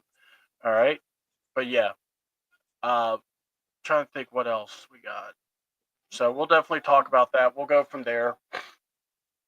And then I'm thinking we may discuss some of the John Cena stuff, but we'll see we'll see what we are going through. And also we'll ask the question, are the Mavericks cursed? Because, boy, after what happened, by the way, the name Ricky Singh sucks. They named him after the East team, most hated team, rival the Falcons. You know what? I actually like it. Wang. I'll give you a clue to answer the previous question. The answer may not shock you. Yeah. Hold on. It's Ricky. Ricky gonna make it work. Don't worry. That's what Ricky taught me. So I'm trying to think what else. So just remember a few shows coming up. Yeah, we know about anyway, AEW, that don't matter. But we got Raw from Madison Square Garden. We got the cage match Punk versus Rollins. And then March 11th, we're gonna have Roadblock and NXT that's been cooking. We saw Sean Spears, I guess, getting revenge for Stan for not, for getting super kicked in the face by Shawn Michaels, but he won the Intercontinental title and or the NXT title. Sorry, my bad. But I'm trying to think. I mean, the show was good, and we still haven't heard what was happening with Cord J, but it's not the knee. That's what we found out as of late. Yeah. So that's the good news. Let's hope for, good news later on. But again, I just think I think we're going to see some great matches. I know Julia versus Stephanie McCoy is going to be. It's got to be the main event. It really does. Yeah. Awesome to see the Hardys to go against Fraxium. That's going to be a good match. Oba versus Moose. I like Oba and Moose. I just wonder, what are we going to do? Let's get this, what can we do now? Because I'm also excited about the possibility of us seeing, what's going to happen at, their other show that they do. And I'm trying to remember, so God forbid, I can't stand and deliver their Mania stuff. So, and then let's see, Course, give me a minute. So Cora says she got rocked. She's good. She took to Twitter, said she got rocked, but she's okay. Cool. That would be good. Yep, good. All right. So yeah, and I'm looking. They got a lot of good stuff showing on Evolve of wrestlers that have been there from the past. Drew McIntyre, Cody Rhodes, Austin Theory, who was the champ for a long time there. Gunther. Chelsea, Ethan Page. There's a lot of wrestlers that have been through Evolve, so this is pretty cool. So this is, it's not like this thing is brand, it's old, or it's not like it's brand spanking new. So this is interesting to see how they go from here. Looking forward to next week. What are you hoping for? As we go through the excitement of the show that we're going to WrestleMania, what are you waiting for this week? Maybe an expectation or something that you're hoping for. What do you think? I'm looking forward to seeing who challenges Lyra Valkyria. And if it's Becky Lynch. I'm curious to see what they do with the women's mid-card titles. I'm very curious to see where they're gonna go. Like, there's some direction, but I think what Dre was talking about, like, it just kind of feels like, something's missing. Mm-hmm. And, will there be a feud that kind of gets built up? And, like, with Punk and Rollins, I think we may see Rey Fenix sooner rather than later. Mm-hmm. And I'm very curious to see how that's going to impact Penta and the run he's having. Yeah. Because Penta's on his path potentially to an IC title match at WrestleMania. So I'm kind of curious to see where they go in there, and also what they're gonna do with the tag belts. Specifically for both sides, for both brands. Yeah. There's a lot, so but I'm looking forward to it. Like I'll say, this road to WrestleMania is going to be very fun. I'm looking forward to that. I am looking forward to hearing what Cody Rhodes says. I want to hear if he's going to be mad, if he's going to be upset. Are we going to, we don't, Cody cannot, last year he went through all the emotions. This year it just needs to be one emotion. Two. Anger, revenge. That's what I want. And that's where I would be looking at. But now go to what I'm looking for match-wise. Man, I believe the U.S. title is going to be on the line. U.S. title's on the line. We need to see, I think LA Knight needs to win it. I don't know if they did the right thing putting it on Shinsuke. I thought it was a good idea at first, but I don't know. Tag titles, I'm with you. What the heck are they going to do? Obviously, every time we try to get a storyline with tag team, every tag team interferes. So we're going to have a log jam match, basically, where maybe a ladder match, something. And then interested, we got some guys. John, he's interested in Punk Rollins in the cage, and also does Phoenix show up. I'm going to say this. Don't be surprised if Roman Reigns shows up. Mm-hmm. He's been very quiet. I think it's time, and definitely interested in the Lucha storyline, the Master of the Dark Lucha. I just know that Chad did the one thing you really shouldn't be doing, going in a dark alley in Mexico. But, at least he didn't drink the water, too. Yeah, so to each his own. Yeah, each his own. Exactly. You don't do that. I'm just saying. But good thing is, I think we're in the road of Mania, so I think fans can now calm down about the hype because now we got it. Cena heel turn is going to be all over the place. It still is. Just relax, see what happens. Let's go through. Let's watch what happens. Let's get through the ring. It's like this. We're on the roller coaster. Every show's a roller coaster. So just let's get excited about it, And I'm looking forward to it. And I think all the conversation is telling you, all of us, our minds, it's like this. I want them to come up with something without us coming up with it. Come up with a way to get Rhea Ripley involved so we could go, damn, I didn't even think about that part. That would be really cool if you just did something like that. It's Gal. What the hell? Anyway.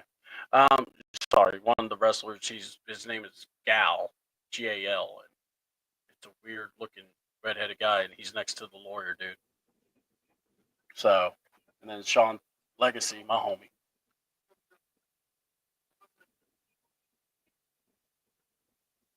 But yeah, that's what's going on. And Sean Legacy, Mr. Cappuccino Jones, and Mr. Cartwright are going to be in the first main event of their Evolve show. So that's pretty cool. So good on the guys that I was following. So you're going to really enjoy it. And dude, freaking Legacy is jacked to the gills. Get the belt off. John, the way you spelt that just makes me feel scared to read it out loud. But I totally get what you're saying. But I think LA Knight should win. But I'm more intrigued by what Joe Tessitore is going to do. Joe Tess, the Tess.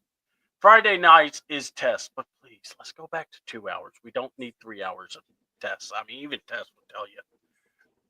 Tessitore needs to come out and go, there is such a thing as too much Tess. Or do a late night show with Tessitore. There you go. Ain't no messing with the Tess. I'm telling you. I think if we talk to Hunter and we could play that, I think we could do it. I think we can go with that, So there we go. We're coming up with stuff, folks. We're trying to help out everybody. So with that said, Darius, tell the people where they can find you here on our first ever Wrestle Take. You can find me Twitter and TikTok at Ladarius_Brown, Instagram at Ladarius _Brown. You can writer editor for Beyond Women's Sports. March Madness is coming for the men's and for the women, so stuff to talk about there. Probably, like I said, join us for the morning show tomorrow. I'll probably, post maybe a TikTok video about something that, the off season. A lot of people like this, so I might do another one. I don't know what type, but thank you guys in the chat. Thank you, C-Dub. Thank you, Jerry. Thank you, Dre, for coming on. And like I say, hope you all be well and safe. All right, and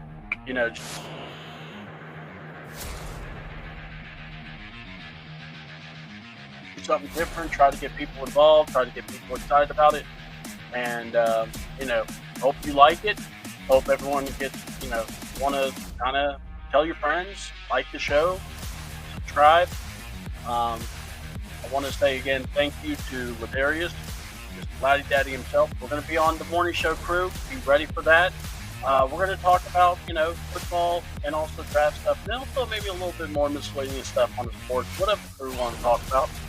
We are looking forward to it tomorrow at 11 o'clock. We're just going to say 11, make everyone happy.